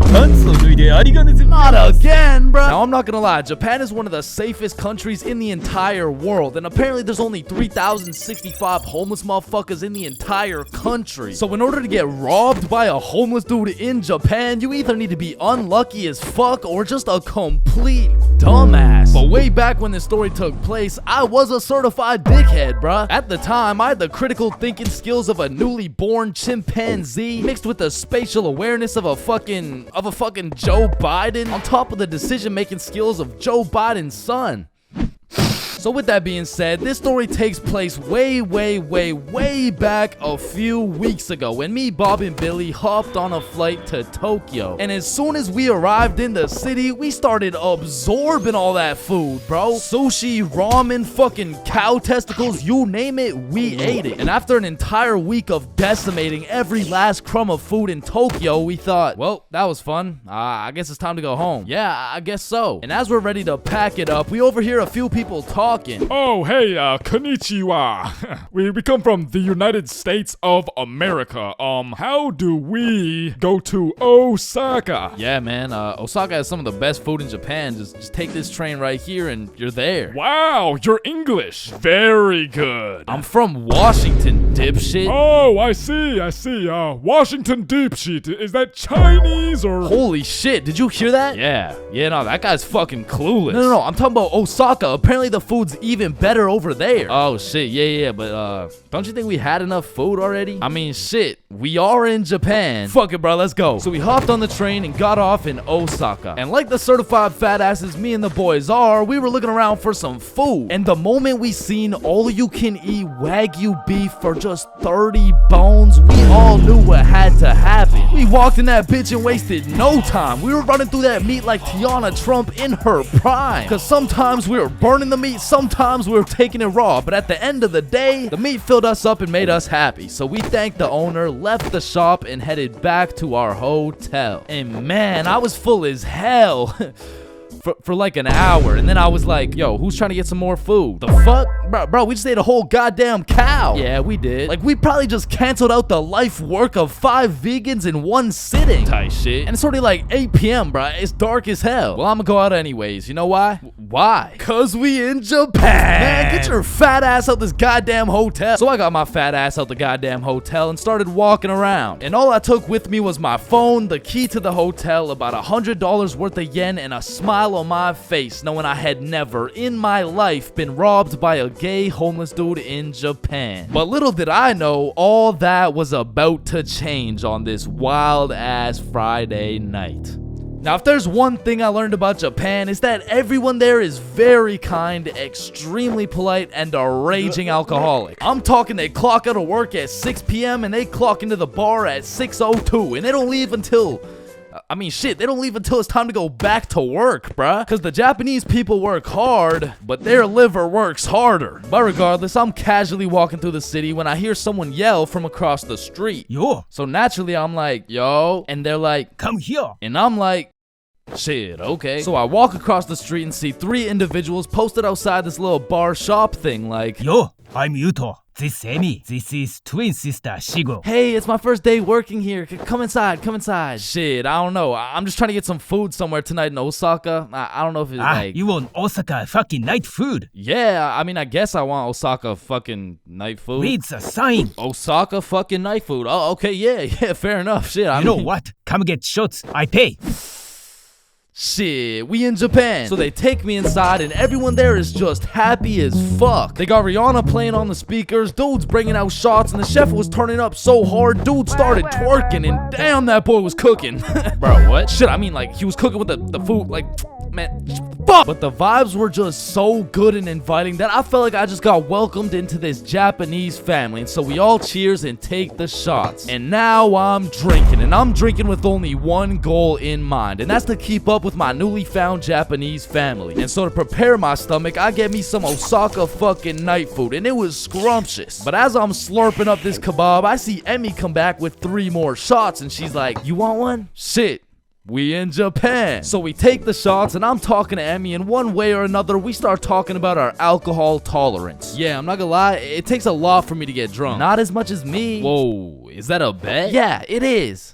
Bitch. So we're drinking everything in sight. Vodka, soju, sake, tequila. It's a competition. Now, I made the bet in the first place because I'm twice her size. But one thing I forgot to account for was the fact her entire lineage had been training generations for this very moment. So she's taking these shots to the face like... well, shit, like Tiana Trump in her prime, and I'm going shot for shot with her. And after taking about 8 shots, I was feeling it, bruh. Yo, let's go play darts. I mean, I never really played darts in my life, but shit, We in Japan. So we pull up to a darts bar, just me, Emmy, and Yuto. And I had never played darts a day in my life. But you ever just try some shit and you're just inherently good at it? Yeah, right? Yeah, that shit was not me, bro. I was dog shit. I was out there looking like I was drunk as hell.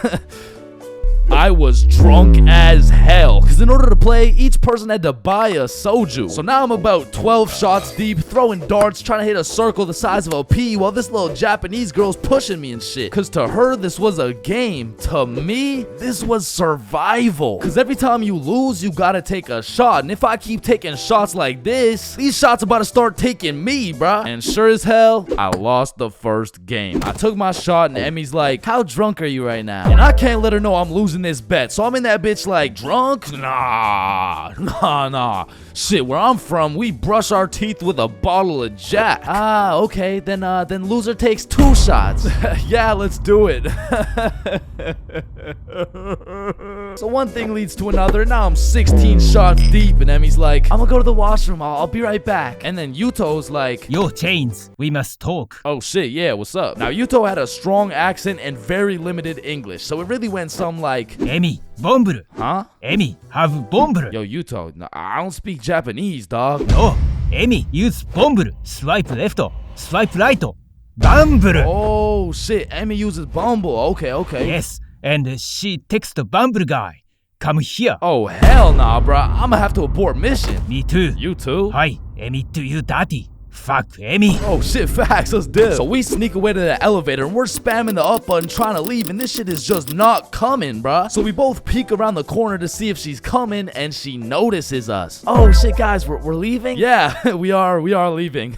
Fuck. So we all get in the elevator and Yuto whispers in my ear like, When the elevator open, we run. and I'm drunk as shit, but I was the fastest kid in my elementary school, so as soon as the doors open, we hauled ass, bro. And I just kept running till Yuto was like, Stop. We go to bar. and I'm just having a great time existing at this point. So I walk into this bar all drunk, like, where the hoes at? Oh shit. Oh shit. Where the bros at? Yuto took me to a gay bar, bruh. Now, of course, there's nothing wrong with the gay bar, but it was the fact that after drinking 16 shots, I just sprinted full speed away from a cute Japanese girl to run straight into a room filled with a bunch of sweaty gay dudes. And these motherfuckers were looking at me like I'm some fresh meat or some shit. And it really just had me questioning my entire life. I was in that bitch confused, frustrated, drunk as hell, ready to crash out. I was gonna leave that bar looking like I would like a fruit explosion. Wait, no, Sebastian, what the wrong video? What the fuck? Oh, hey. Is that Diddy? So you're trying to see a fruit explosion, huh? No. So I left the gay bar, called up Emmy, we link back up, and the first thing she says to me is, fuck you. Fuck me? What? Nah, fuck you. Why'd you run from me? Bruh, you were inviting Bumble dudes and shit. What? No, what are you even talking about? I mean, Yuto said, like, you know what? Don't even worry about it. Okay. Well, let's go to the club. And I'm like, shit, we in Japan. So we're at the club doing club shit, and after an hour or so, she's like, Let's take some shots. and I'm like, shit, we in Japan. I am blackout drunk, bruh. I don't even know how many shots deep I am at this point, but all I know is I'm so drunk, I gained the ability to fucking teleport. So I'm in the club, and as soon as I blink, I'm in a bar. Then I'm in a club, back to a bar, to a new club, McDonald's, bar, karaoke club, bar, love hotel. Love hotel? Man, what? What the what? Man, what the fuck? You said you wanted to sleep. Damn. Yeah, nah, I probably said some shit like that. I don't fucking know. So we walk into our room, and the very first thing I notice, the hub on the TV, vibration devices on the bed, protection everywhere. Shorty just lured me to the Japanese freak chamber, bruh. I blink, and we teleport to the bed. But we were just talking like, yo, Yuto said you were inviting dudes from Bumble. Oh my god, okay, Yuto's a liar. Listen, I gotta tell you something, but you can't tell anyone. Yeah, nah, I won't tell a soul, you know. I will not post this on YouTube, clip it up, post it on TikTok, Facebook, LinkedIn, Instagram, Reels, or anything like that, you know, like, yeah, that'd be weird. Okay. So Yuto's homeless. Wait, what? Yeah, like he just goes to the gay bar and then goes back to a dude's house and sleeps there. Damn. Oh man, I didn't even know. And then he steals their money. Wait, he what? Yeah, he just steals their money.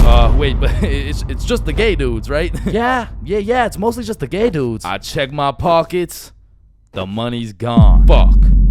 You said it's only the gay dudes. Yeah, nah, he just steals from the gay dudes. Fuck, I wanna go home, bruh. So I leave the Love Hotel, and at this point, the sun is coming up, and I'm still drunk as hell, walking like a zombie. I pull out my phone to go use Google Maps, and that shit dies, bro. So now it's just me and my last few brain cells trying to make it to my hotel before I pass out. And I'm stepping over Japanese motherfuckers blackout drunk sleeping on the sidewalks thinking I can't end up like them, but honestly, I have no clue where I am, no clue where the hotel is, and no clue what time it is. And after what felt like hours of aimlessly walking around, I blinked and I fell asleep, bruh. And when I woke up, I was in my bed. I genuinely don't know how, who, what, when, or why, but shit, I wasn't complaining. But by the time I got out of bed, it was 6 p.m. and I didn't remember shit. I had to go through my camera roll and piece everything together like The Hangover. But at least that Friday night, I learned a very valuable lesson. Don't try to outdrink the Japanese motherfuckers, bro. You'll lose every time.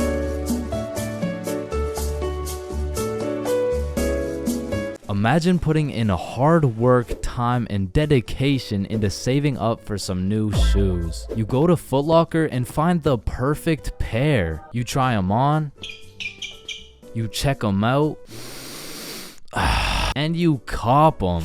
And even though you spent your last $200 on these shoes, you're happy because you feel fresh as fuck, and these J's might actually get you some bitches. But as you're leaving the mall, a gang of motherfuckers wearing shiesties take those J's right off your feet, leaving you shoeless, broke, depressed, and with absolutely zero bitches. Now personally, I wouldn't let that slide. However, when I was just a young wholesome boy in 7th grade, I still wouldn't have let that slide. But I was weak as shit, so it would have slid anyway. I mean, in 7th grade, I could have got my ass beat by Hezbollah, bruh. I was a walking lick, which is exactly why I got a story for y'all today. So as I said, this story takes place in 7th grade, where I was young, innocent, and built like a string bean, bro. So one Friday night, me, Bob, and Billy were going to this girl's house for the 3-man mission.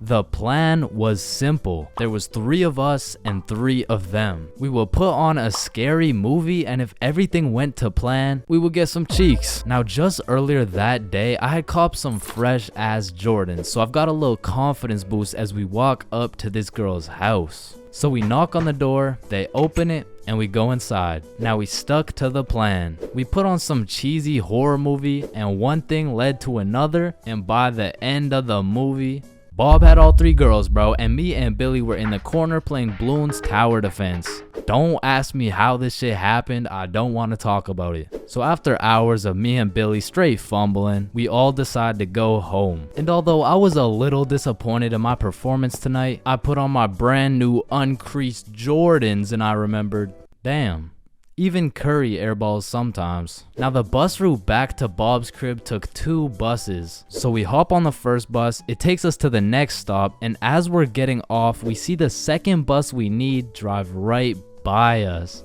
Fuck, is that our bus? Damn, yeah it is. Wait, check when the next one comes. Yeah, it shouldn't be long. Damn, bro, the next bus comes in an hour. So we have no choice but to wait at the bus stop for an hour. So we wait, and at this point, it's already getting late. I checked the time, and it's already 11 p.m. As we were sitting there, bored as hell, waiting for this bus to come, one of the other buses stops in front of us to let someone off. The person gets off, and as the bus starts leaving, we hear this loud thud come from the bus. What the hell? What was that? Oh shit, it's a baton.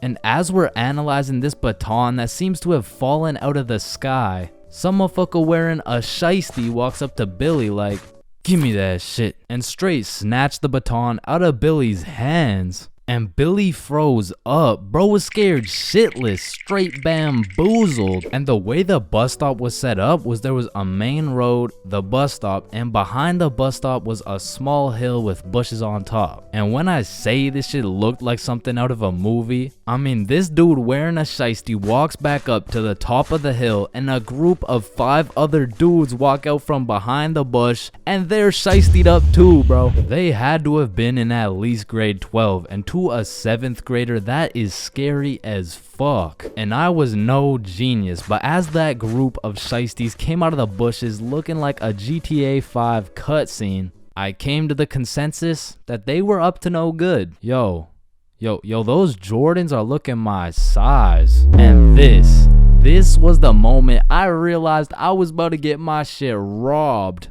So I started analyzing my surroundings and calculating my options. Maybe I can talk my way out of this. Hey sir, how was your day today? Shut up. I said, what size are the shoes? Damn, I can't fight them. It's a 3-on-5, and they got the high ground, and they got a baton, bro. They would knock my ass out and take the shoes. But I'm fast. So if I take a right, then make a left, there's no way they can catch me.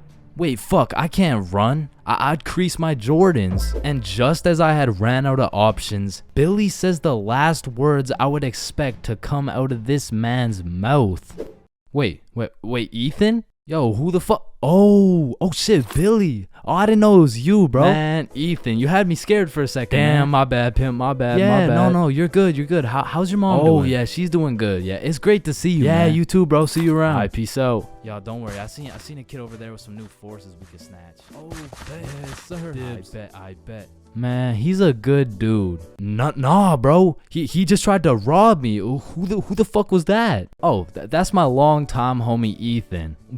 Why do you know him? Oh, yeah. We went to the same preschool. Same preschool? That dude looks 20, bruh. Oh, yeah, no, he is. He just got held back a few times. Held back in preschool? How the fuck do you get held back in preschool? Oh, he used to beat up the other kids and then take their toys. Oh shit. Makes sense. So we bust back to Bob's crib, and as we're walking to Bob's front door, I stepped in mud.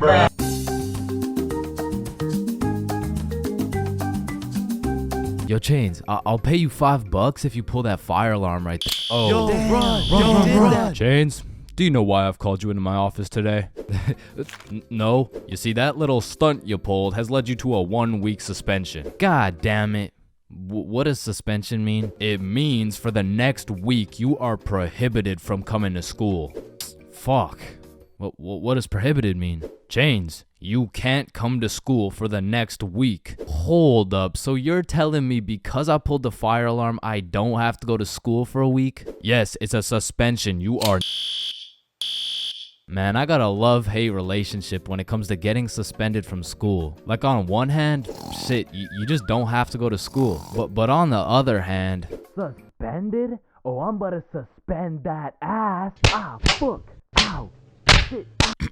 Alright, I don't recommend getting suspended. That shit is not worth it. But how do I know? This story dates way back to grade 7. It was a cold winter day at Stickman Middle School. In fact, it was freezing cold, and this gave Billy a great idea. Yo, the pond behind the school is frozen. Let's go fuck around on it. Oh, I'm down. Okay, bet. So after school, we got a group of 5 homies, and we headed over to the frozen pond. Now, to paint the picture, behind Stickman Middle School was Stickman Elementary School, and behind Stickman Elementary School was this frozen pond, meaning we had to walk through Stickman Elementary School to get to this pond. But nonetheless, we walk up to the pond and instantly I see this big red sign that says, "Hazard, do not step on ice." Guys, the sign says do not step on ice. Man, fuck the sign. Watch this.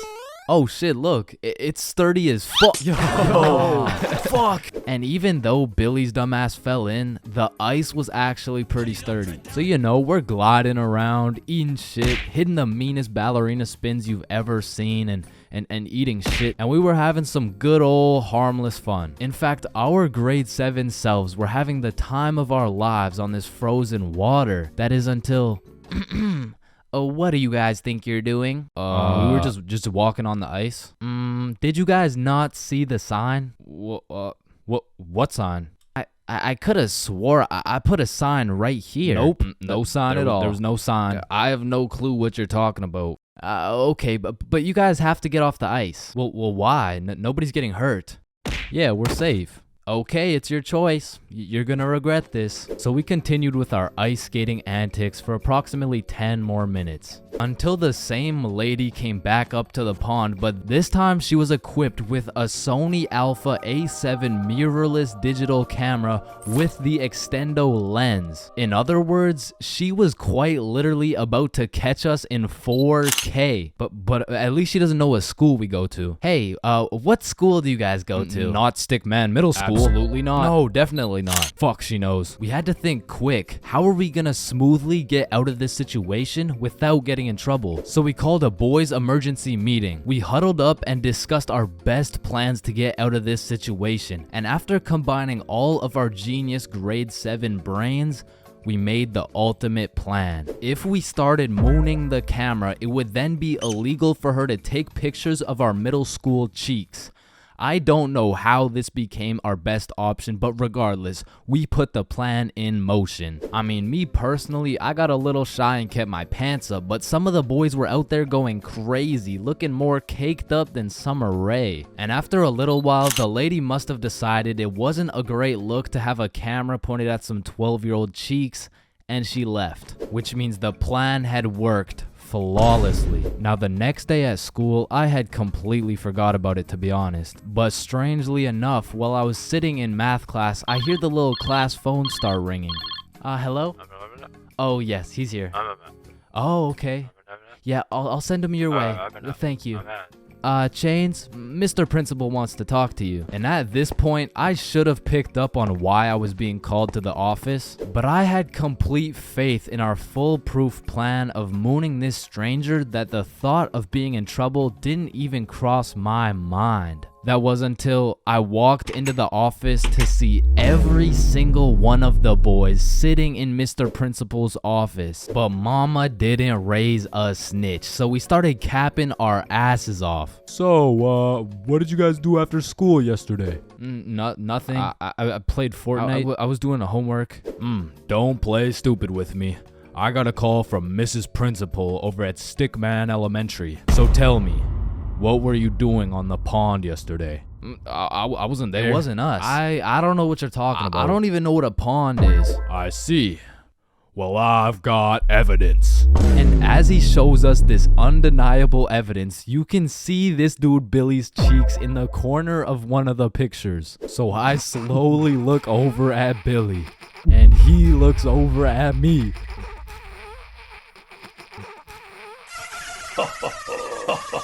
If you don't stop laughing right now, you're all suspended.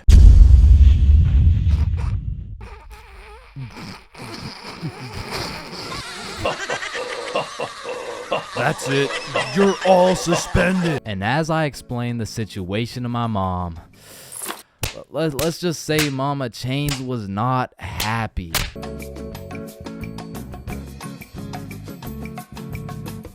Listen, I know some of y'all have already gone to school high, but for those of you who haven't, don't do it, bro. I only went to school baked one time in my life, and after that experience, I never did it again. So, this story takes place on your average Wednesday. I was still in grade 10 at this point, but I have to note, I was not a super experienced smoker. However, with that being said, I did have some homies in grade 11 that, let's just say, they knew what they were doing. But still, my day started off like your average high schooler. Alarm goes off, hit snooze for 15 minutes, get up, stare at the wall for approximately 10 minutes, shower, eat, and head to school. This particular day, I remember being a little bit anxious because I knew I had to present my speech that I had just written the night before. But English is at the end of the day, I'm chilling for now. Plus, my first class is PE, so you know how it goes. I smoked some kids in dodgeball. I went to my next class, got smoked in math. The bell rings and I dip for lunch. Guys, See y'all boys. Guys, the Yeah, bell yeah, doesn't peace out, dismiss you. man. I do. So I link up with the gang for lunch, and we kind of mob around the school for a minute, but we end up just chilling in this forest right outside our school. And this is when one of my experienced friends whips out that Zaza. We'll just call him Jimmy for now. Jimmy just asks everyone, "Are you dudes trying to smoke?" "Yeah, for sure." "Hell yup." "Nah, I'm all good." At first, I was the only person who didn't want to, but as I sat there, feeling the vibes, intaking the positive energy from the surrounding vegetation, I came to the conclusion the vibes were right. It was just me and my trusted homies, secluded in a peaceful area. I mean, what's the worst that could happen, right? And man, when it comes to drinking, I'm a certified heavyweight champion. But for whatever reason, when it came to smoking, I had the tolerance of a newborn baby. But then again, what would I look like taking this lil ass inhale? So I did what any dumbass individual would do. Yo, look at Chains. Yo, chill, dude. Damn. So my friends are low-key hyping me up, and I'm out here thinking, I am such a cool guy. I am literally that guy. I'm literally that guy. But much like everything else, everyone forgot about it in 5 minutes. But I'm still left with all this tetrahydrocannabinol compounds waiting to alter my neural chemistry. So as we're walking back to the school, the THC raids my brain like the FBI. FBI, open up! And I just eat the ground, bro. Had me looking like my controller just disconnected. And my friends just look at each other like, fuck. Maybe you should just go home, bro. Yeah, dude. There's no way you'll be able to go to class like this. So we make our way over to this bench outside, and I'm weighing out my options. I'm trying to find the best scenario to get out of this alive. I narrowed it down to roughly 2 options. I can either go home, get whooped by my mom, and get grounded for another 1.5 years, or I could thug it out, just go to class, running the risk that my teacher might find out I'm baked. So me and my friends are brainstorming, using the good old pros and cons method. Going home. Pros. Cons. I will get whooped. Staying at school. Pros. Cons. I might get whooped. Staying at school it is. The bell rings, my friends wish me good luck, but my next class was science, and I had the #1 homie in that class.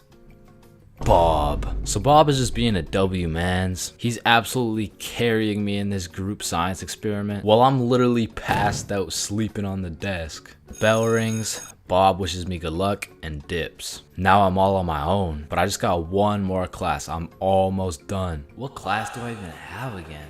Oh yeah, English, right? So I make my way to English, I sit down. All right, so today we're doing our speeches. And my English teacher was the type of teacher who loves to catch people lacking and just put them on the spot. So of course, he sees me on another planet and decides to call me out.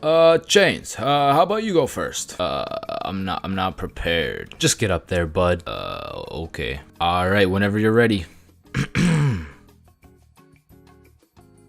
Chains, you can start now. Okay. So my speech is like, it's about the topic of the speech. It's dinosaurs. So Tyrannosaurus Rex has short arms. Yeah, Chains, don't worry about it. You can sit down. You could just go tomorrow. It's all right. Thank you. Thank you. Yeah, man, this is why you don't show up to school high, bro.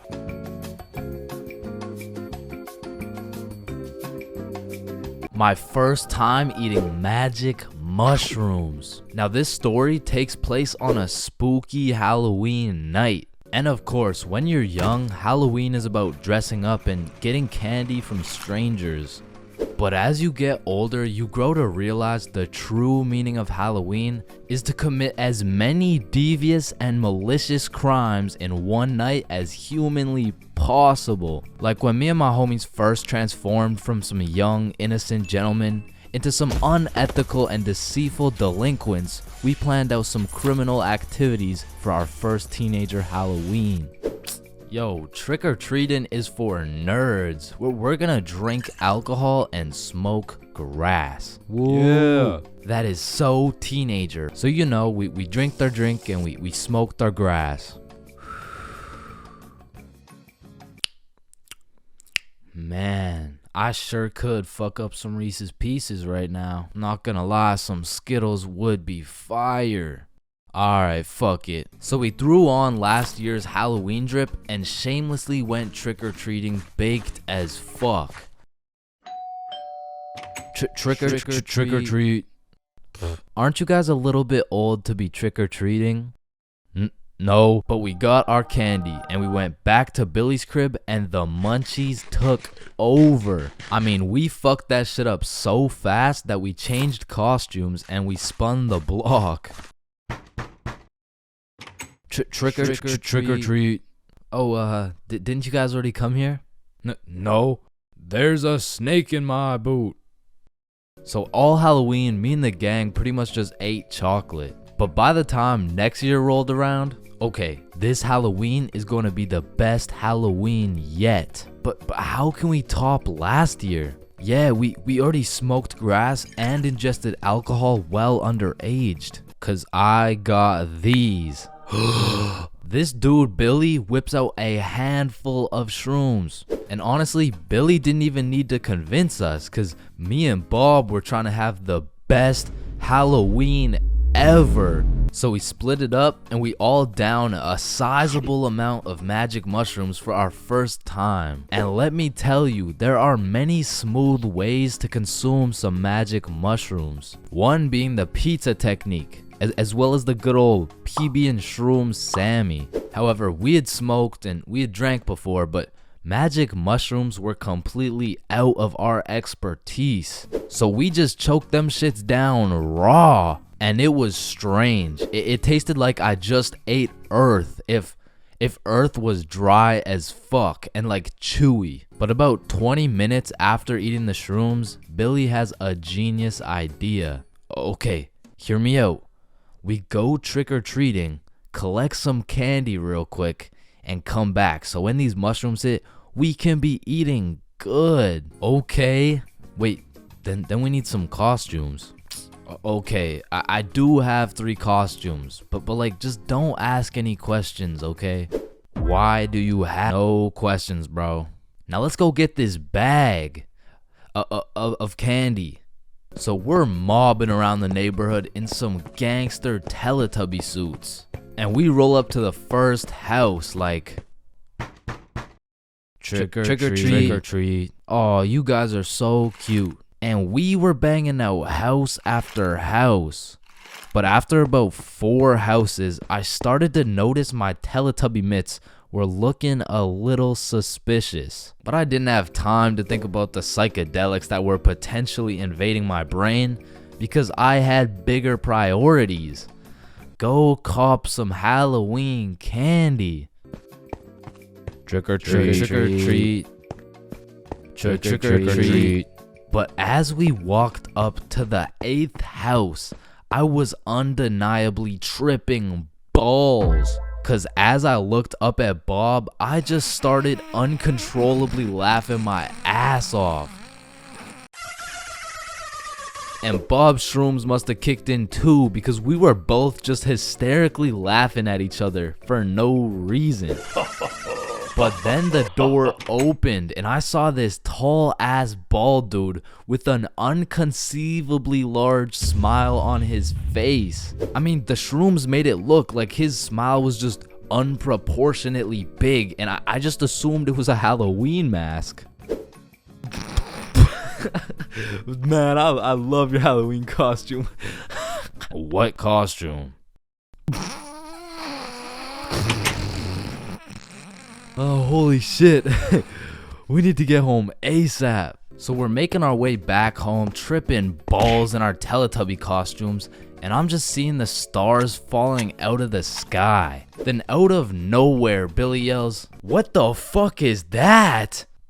Shit, I'm probably just tripping, but it looks like zombies running towards us at full speed. Oh, yeah.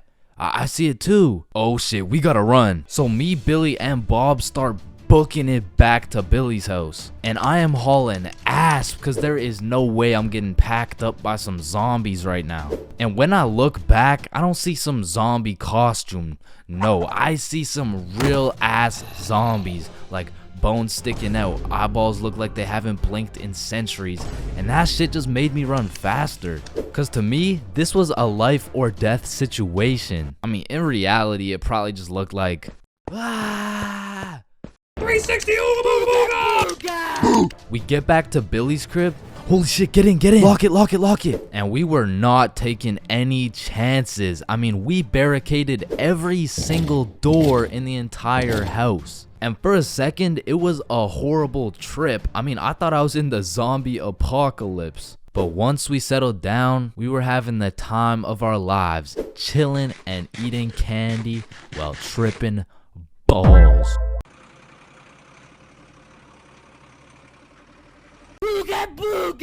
Getting baked is usually an exceptional experience that consists of eating food, laughing, questioning your entire existence, eating food, watching Netflix while eating more food. And you know, that's great and all, but every once in a while, that Zaza can take you to the deepest, darkest depths of the shadow realm. And trust me, that shit is not fun. So I wake up on a sunny Saturday afternoon at 1 p.m. You know, a respectable sleep in. I hop in the shower. It was a good shower. I check the Clash of Clans base. I didn't even get raided. I eat some scrambled eggs and toast. Shit was scrumptious. And all of these things led me to believe, damn, today's gonna be a good ass day. But little did I know, today would be the day I would look death in the eyes and fight for my life. So I finish my scrambled eggs and I pull up the boys group chat and I'm like, what's the move?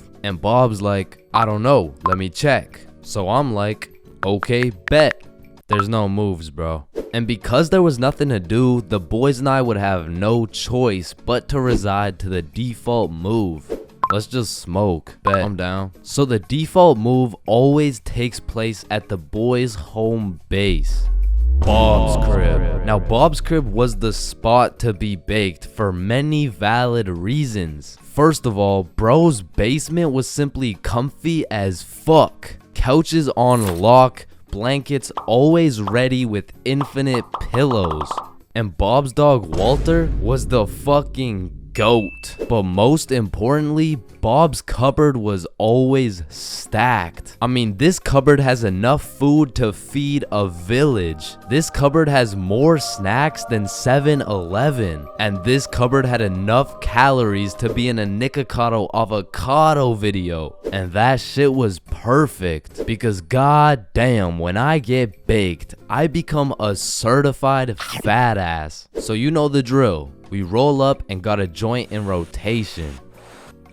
And honestly, I don't know what got into me this night because I was absolutely reefing that hoe. Yo, chill.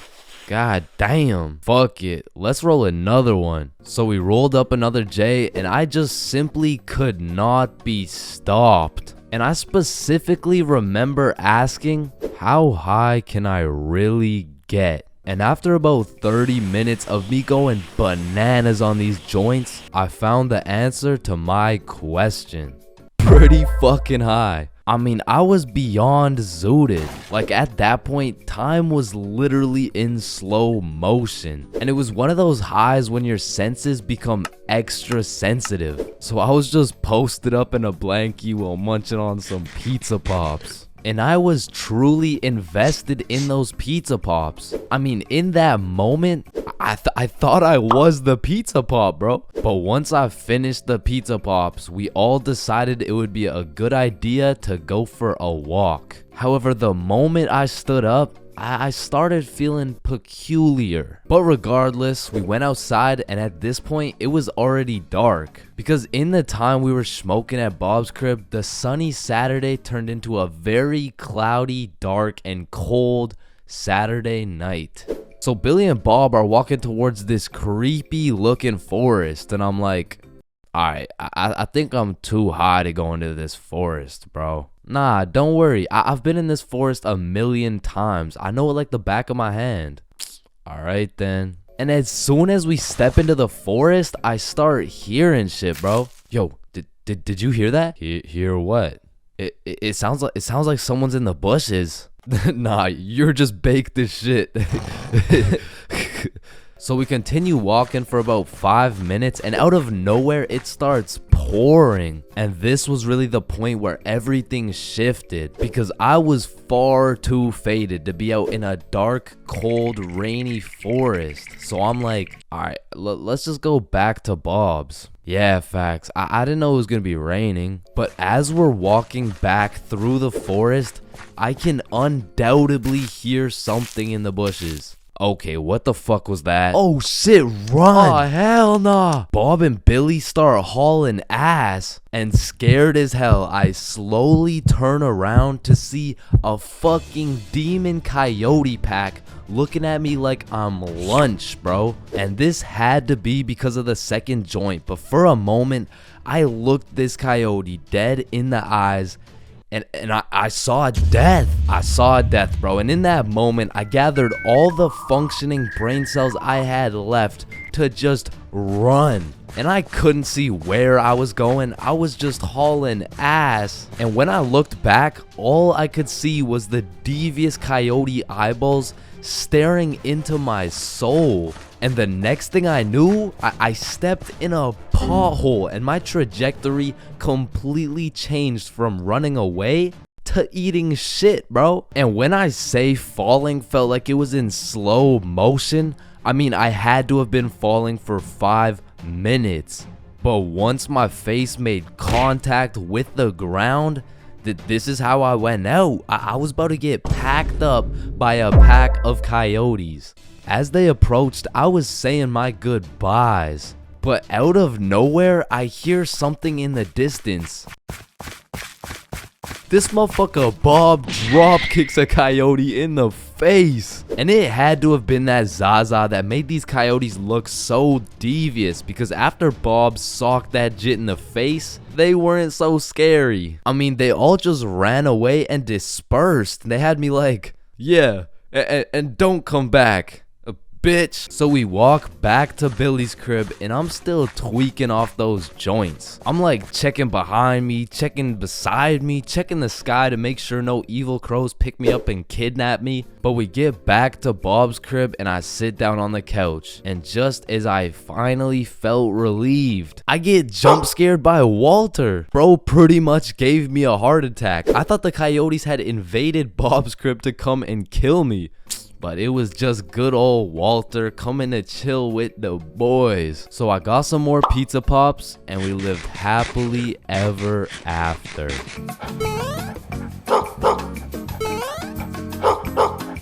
Listen, I am no criminal. In fact, I would consider myself a good Samaritan. Type of dude who helps grandmas cross the street. Type of dude who might even pick up some trash now and then. And absolutely not the type of dude to go to jail. Now, I know for a fact I would never go to jail. Not because I never break the law, but because I'm fast as fuck. In the streets, they used to call me Usain Jr., bro. So there was no way you would catch me getting arrested by some 50-year-old man with a beer belly and a donut in his hand. I would be out here crossing bro up, hit him with a little body feint, leave him in the ER, bro. But with that being said, I needed that speed. I needed that speed to get out of all the dumbass situations I put myself in.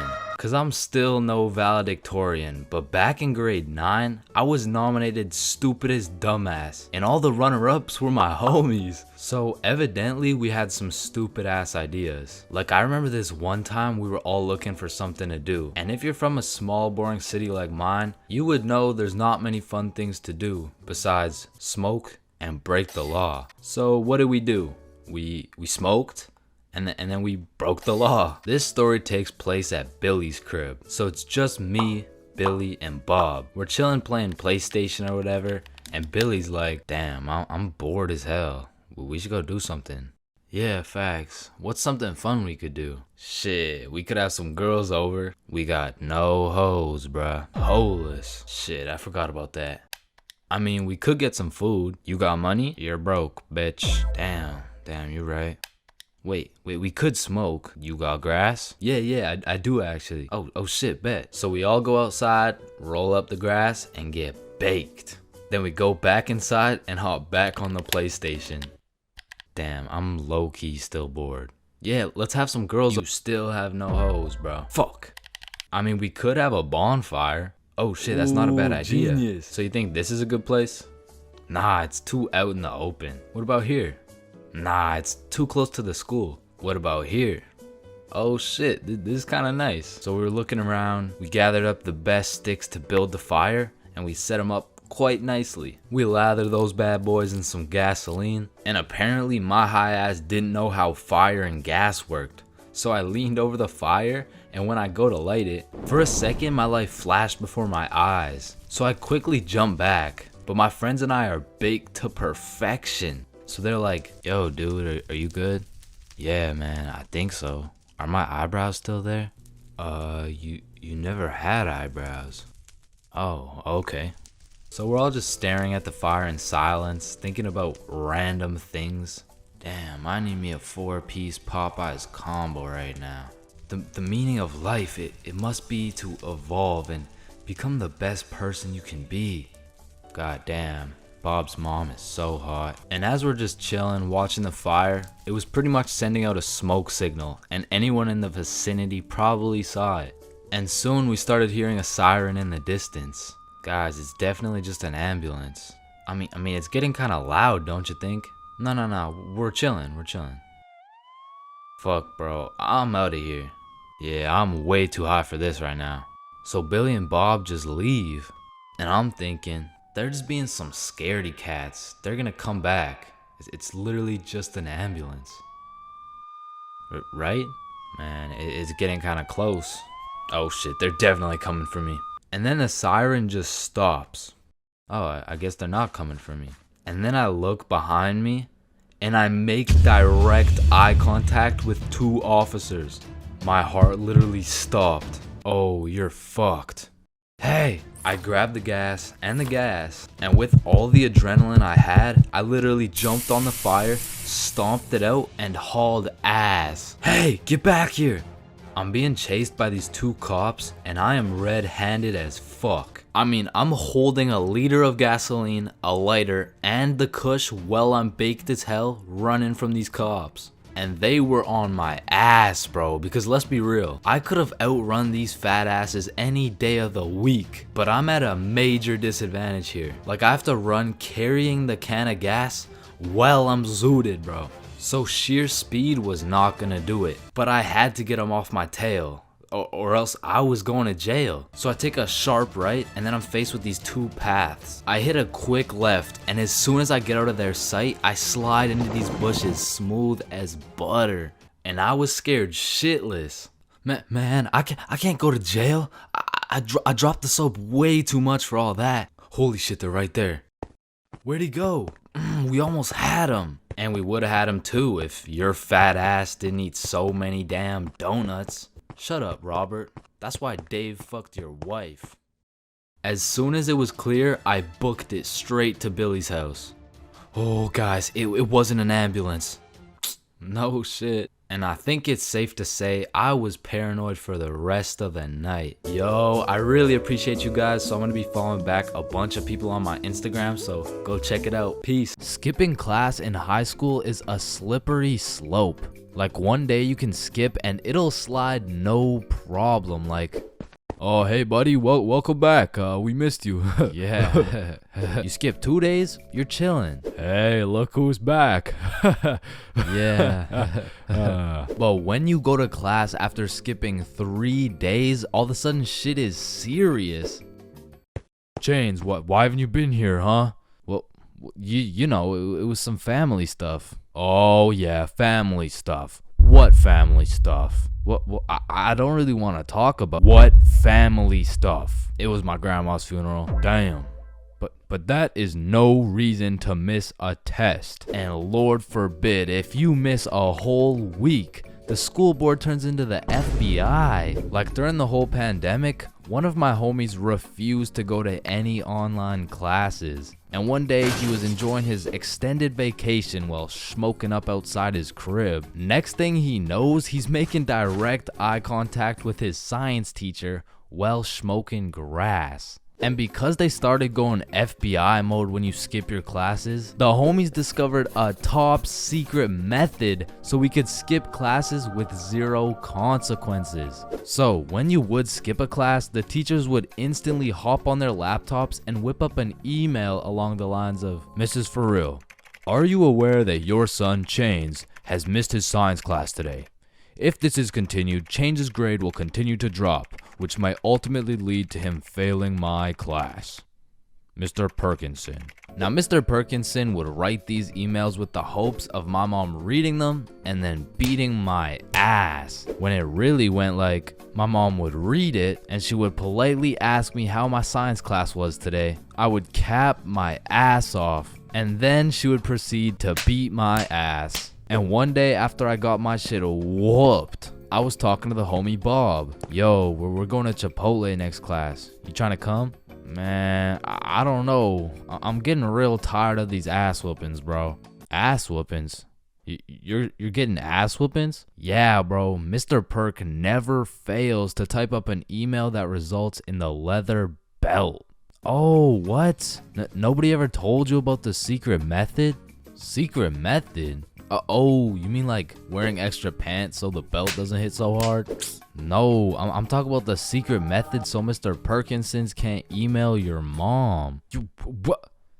Why didn't you tell me sooner, bro?" So essentially, the method starts at the very beginning of the school year. At my school, they would give you this form with your parents' email, phone number, all the contact information, you know what I'm saying? You would need this form filled out and signed by a parent or guardian and then handed into the office. However, this man, Bob, conceptualized one of the greatest plans of our generation. And it went like this. So you would receive the empty form from the school, take it home to your parent/guardian, get that shit filled out and get that signature. Then secretly, when nobody is watching, you hop on your computer, you make a fake email like bobsmom123@gmail.com. Then you would change your mom's contact information into that fake ass email and then deliver it to the office like nothing happened. So when Mr. Perkinson's smartass tries to get me whooped with one of those emails, I get that shit in my inbox. I read it through and respond with some shit like, "Dear Mr. Perkinsons,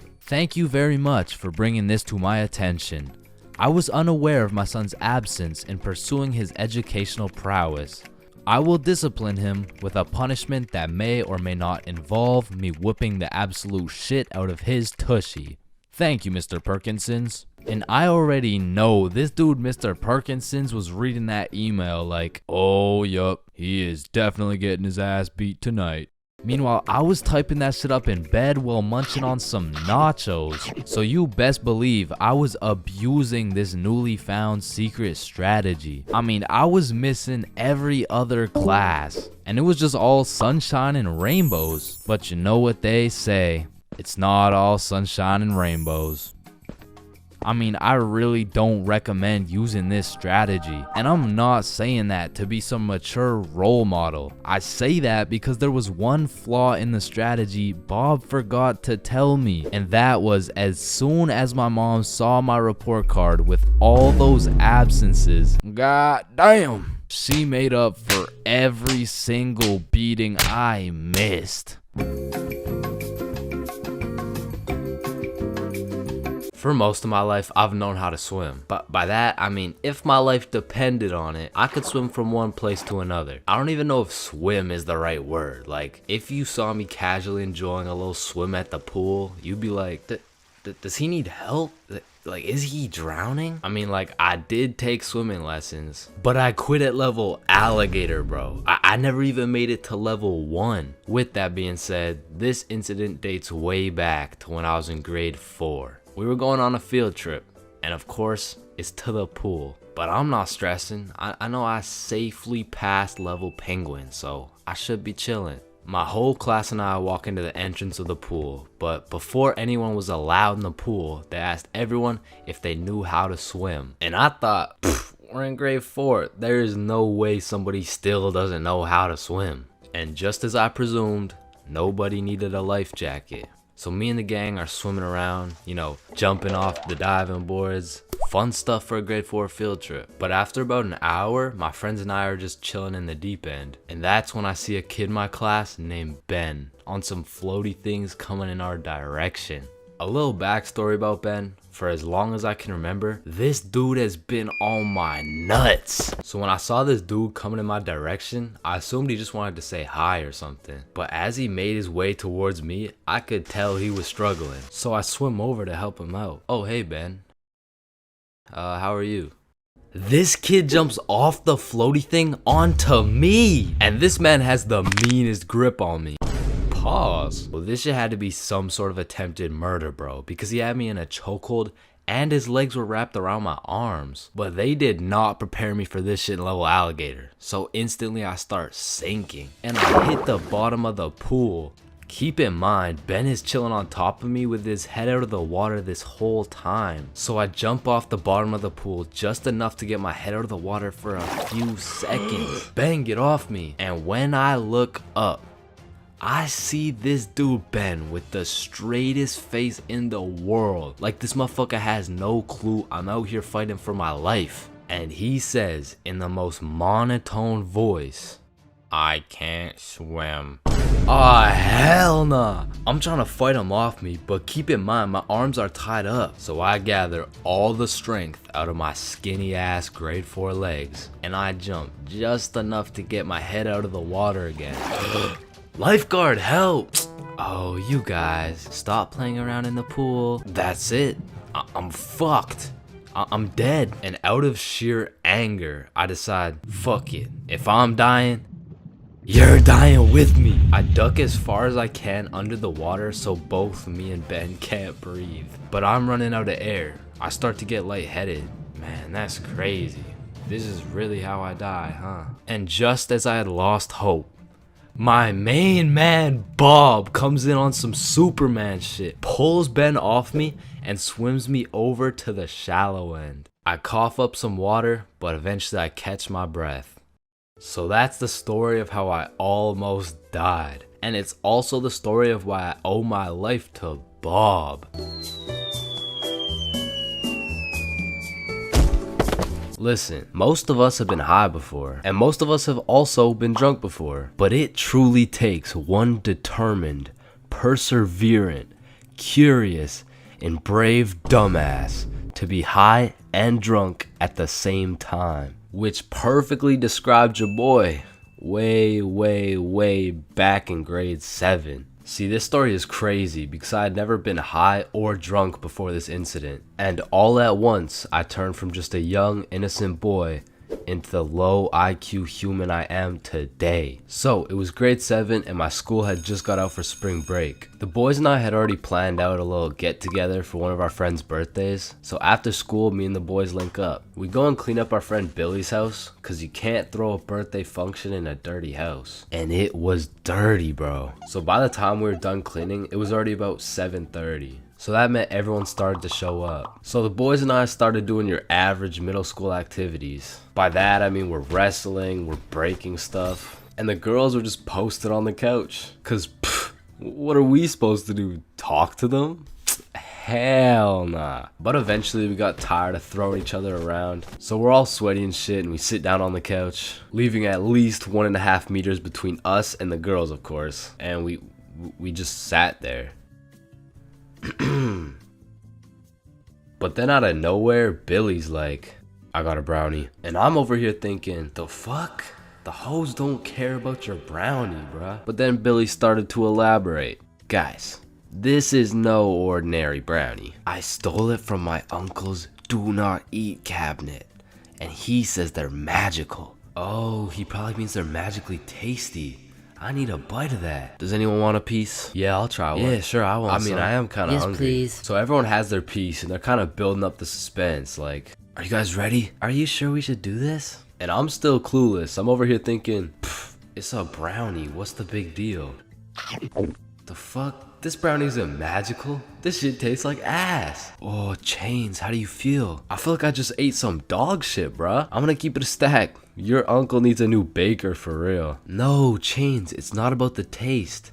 They're grass-infused brownies. They're supposed to get you high. Man, what?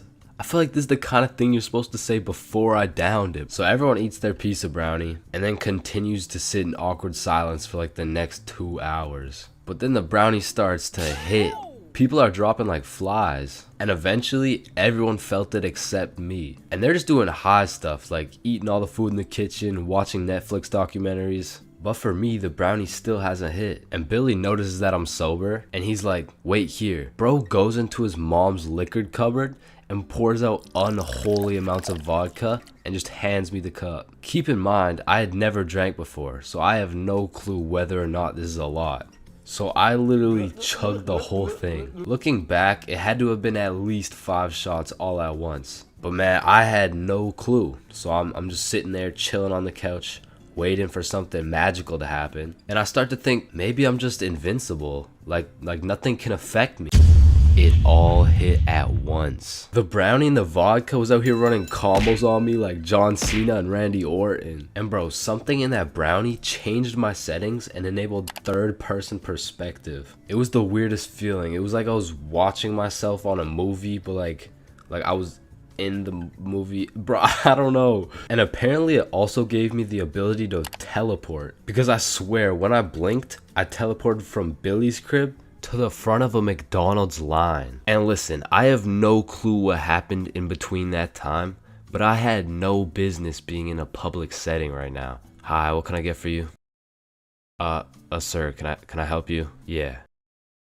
What can I get for you? Listen, because I was high, drunk, and apparently had no social capabilities, I was spitting some nonsense to this poor McDonald's employee. Yeah, do y'all got the Popeyes chicken sandwich? Sir, this is McDonald's. Yeah, and let me get that Dairy Queen Blizzard. Dairy Queen, what? And what kind of nachos do you guys have? I blinked again, and we were all back at Billy's house. The very last thing I remember from that night is there was absolutely no blankets. So I was out here using literally anything I could find for a little bit of warmth. But eventually, after a long night, I passed out.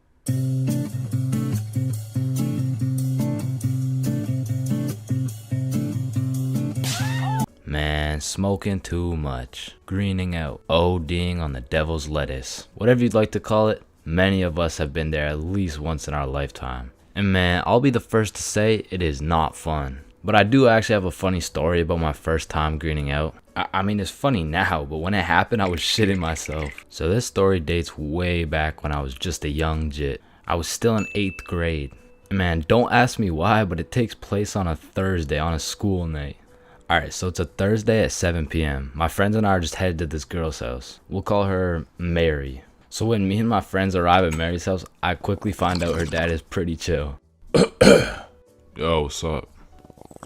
And you know, the apple doesn't fall far from the tree. So we'll just say Mary was no stranger smoking some gas now and then. With that being said, I kinda was. I had only smoked a few times. And the times that I had smoked, it wasn't anything crazy. So walking into the Mary household, I could kinda tell we were gonna smoke. So we all just went to her room and talked for about 5 minutes until all my friends started smoking. And it was out of some strangely shaped water bottle I had never seen before. And listen bro, it was a Thursday on a school night, so I wasn't really planning on smoking, right?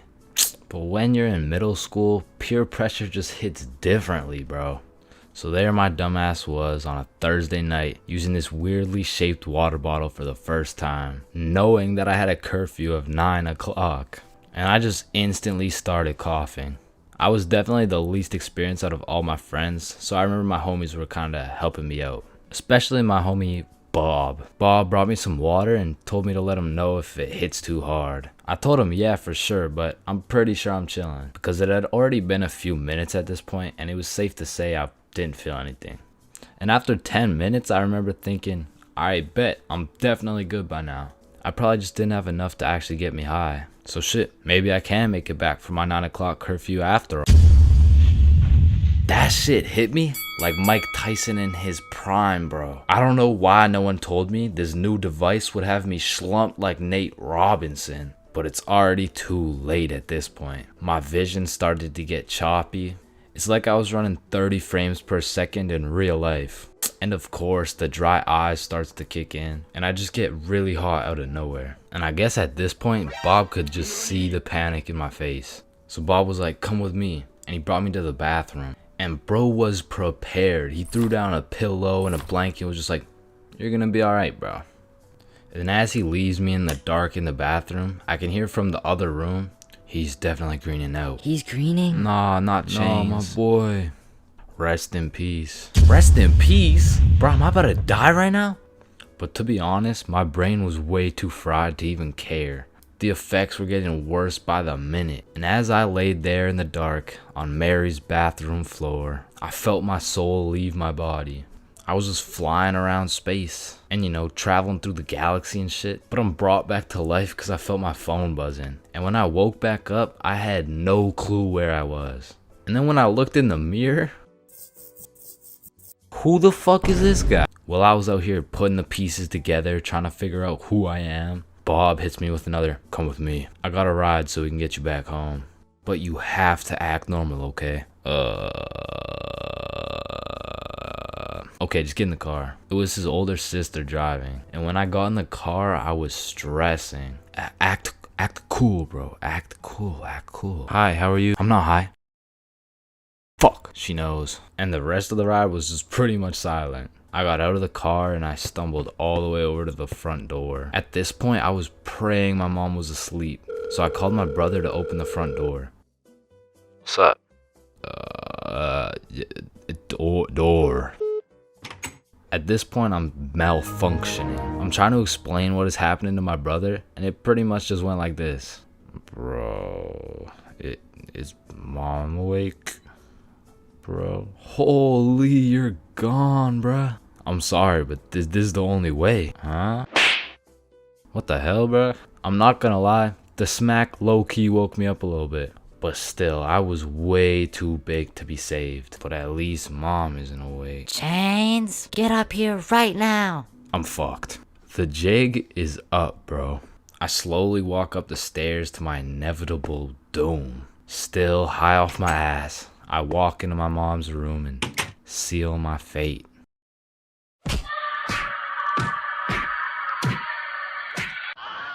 Yeah, bro, I got grounded for 1.5 years. And when I woke up to go to school the next day, I was still baked as hell.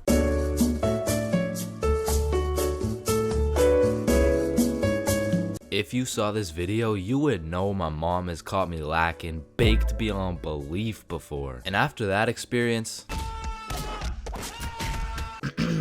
I really changed my ways. I mean, I was grounded for over 1 year. So in that time, I decided to get my life together. I started working out, eating healthy, getting straight A's in school. Okay, that's cap, but straight B's in school. Okay, B's and C's, but that's besides the point. The point is, I got my ass beat for coming home zooted, and I never smoked again. Until I did. So, this incident takes place with the man, the myth, the legend, Bob. So me, Billy, and Bob are chilling at Bob's crib when Bob says the holy words. Are you guys trying to smoke? Yeah, bet. And keep in mind, the rest of my homies had been smoking regularly, but your boy was fresh out of the slammer. I mean, I was pretty much on probation at this point. And on top of that, I hadn't smoked for over 1 year, so my tolerance had gone to shit. So with all that being said, the smart decision was to simply not smoke. But shit, if you know me, I am not one for smart decisions. In fact, I was one for stupid decisions. So I was out here hitting this hoe like Chris Breezy. I was puffing this joint like Wiz Khalifa. When honestly, I should have been patient and just taken my time because who knows what my tolerance was at this point. So when it starts hitting me, it hits hard. But the homies were closely monitoring me because they knew if I got caught high again, well on probation, I would be serving 20 to life. So they're out here checking my eyes, checking my heart rate, checking my pulse, and the diagnostic was, I think you're chilling, bro. But progressively, I was getting higher and higher. So as we're there watching the most goated cartoon, The Amazing World of Gumball, I start floating. And I don't know if anyone else has experienced this before, but sometimes when you get mad high, you just forget that you even exist. And you use 107% of your brain power to just think. So I was out here floating away, thinking about some random bullshit. Yo, it's crazy that everyone in the world is either named Quandale or they're not. Wait, what if I'm in a simulation? No. What if I'm in an animation being drawn by some dude on his computer for a platform of entertainment, and a bunch of people know what I'm thinking right now? Hold up. Is a tomato a vegetable or a fruit? But I'm brought back to Earth by a text message. Oh man. Mom, please come home for dinner at 6. Damn, I gotta be home for dinner at 6. Oh shit, what time is it? It's 5:30. Nah, we can't let your mom find out you're cooked. So Bob whips out his emergency hide how baked you are kit. Boom, hits me with the eye drops to make my eyes less red. Douses me in cologne to cover up the smell. And apparently eating oranges also helps slow down your high. So I leave Bob's crib, and as I'm walking home, I'm brainstorming all the possible scenarios. Either I play this off like a smooth criminal and nobody ever finds out, or I could get caught and I could get sentenced to 30 years. So as I walk up to my front door, my entire future is dependent on how I play this shit off. I take a deep breath and I ring the doorbell. And my brother opens the door. The door was unlocked, dumbass. Fuck, I'm off to a bad start. So I walk into the kitchen, casual as hell. Oh, Chains, how was your day? Oh, it was good. How was yours? Yeah, good shit, we're doing good. Oh, it was good, thanks for asking. Wow, Mom, this mac and cheese looks succulent. Fuck, why did I say that? Who the fuck says succulent? Oh, why, thank you. I switched the recipe up a little bit. Just be casual, be casual. The mac and cheese, it's good. Thank you. So what were you guys doing at Bob's? Fuck, what do I say? A twister. Oh, a twister? Yep, twister. What, wasn't it just you, Bob, and Billy? Yep, just a good old game of Twister with the boys. Damn, y'all are gay as hell. Yup. not to being gay as hell. I just meant yup in general. Like, you know, like yup. Chains, are you feeling okay?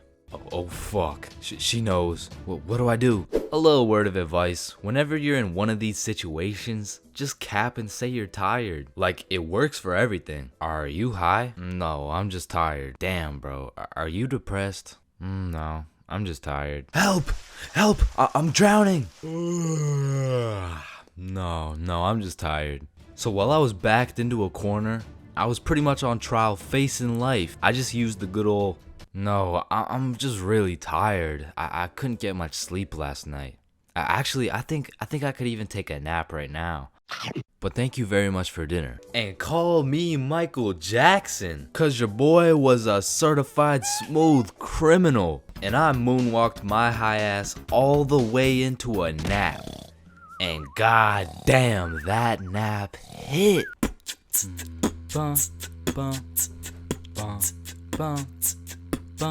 There's a lot of things in life that I don't really understand, but if there's one thing I can truly comprehend, it's being grounded. Because in my time, I've served a total of 547 days and 16 hours in the slammer. And through a year and a half of extensive first-hand research, I've come to the professional conclusion that getting grounded is straight ass, bro. You're locked in your room with no phone, no computer. Like, what do you want me to do? Think about my actions?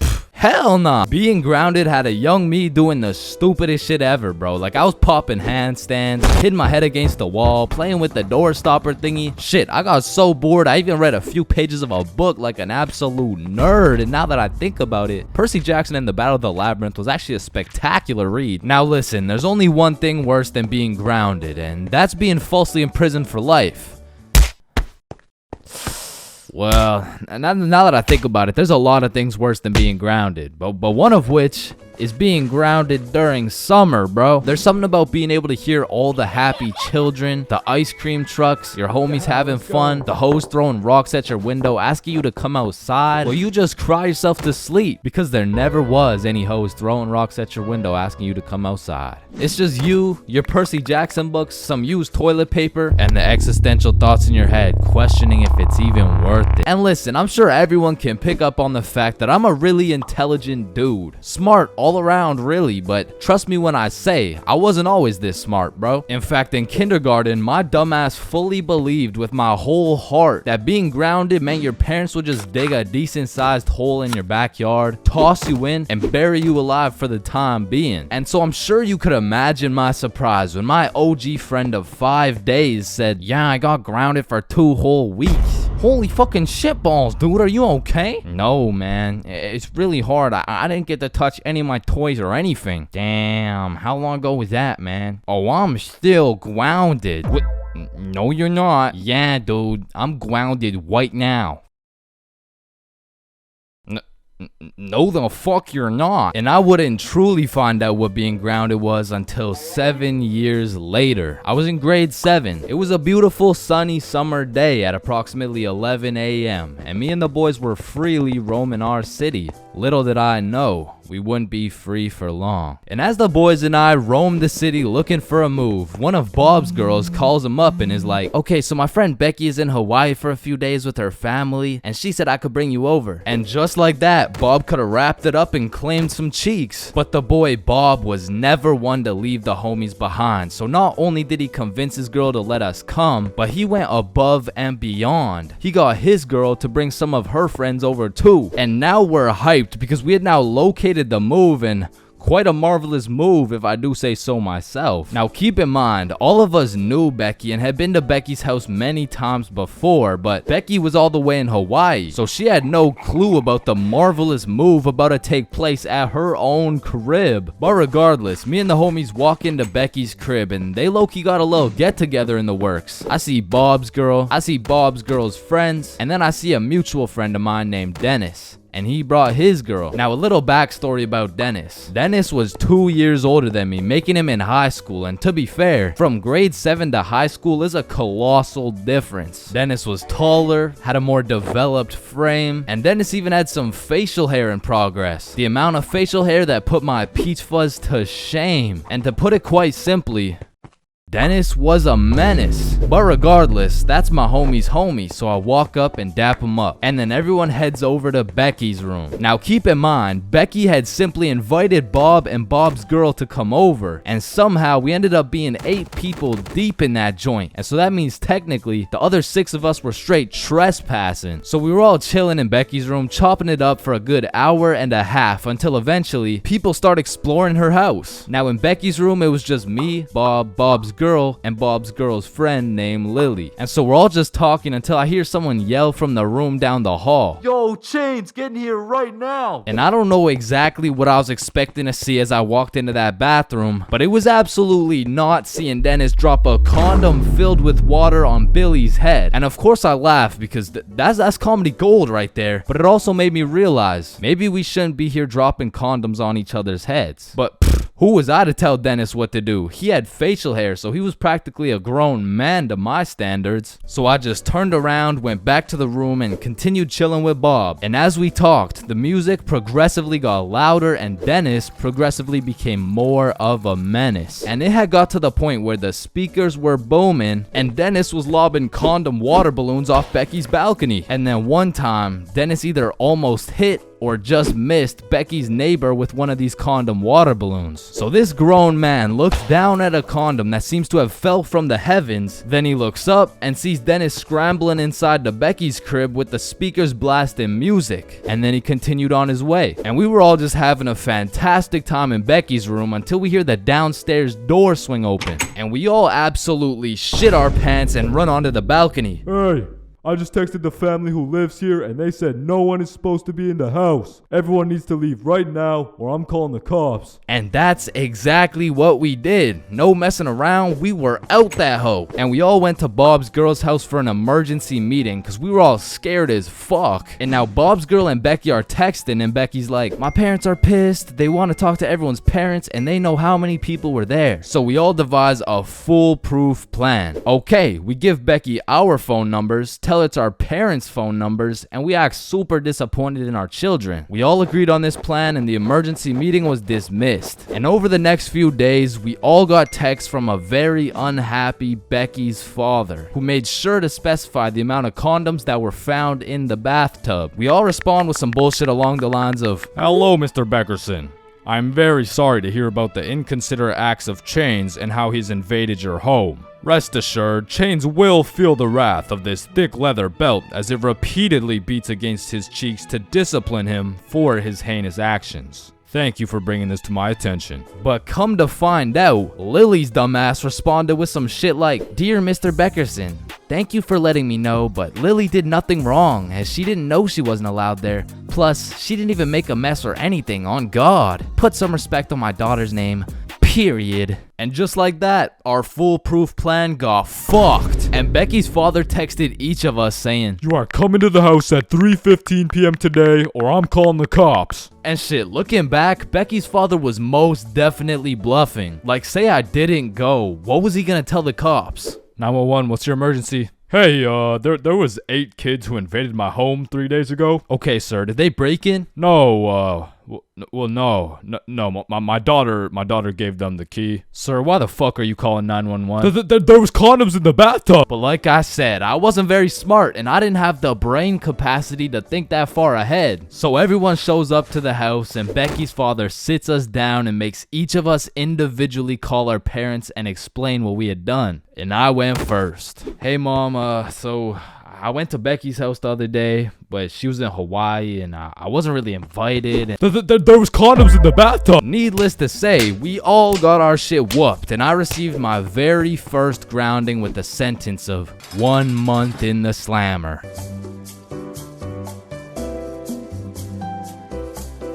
Yo, thank you so much for watching and big shout out to War Thunder, the sponsor of today's video. You can download with the links in the description. Thank you so much. Love you guys, actually, genuinely, from the bottom of my heart.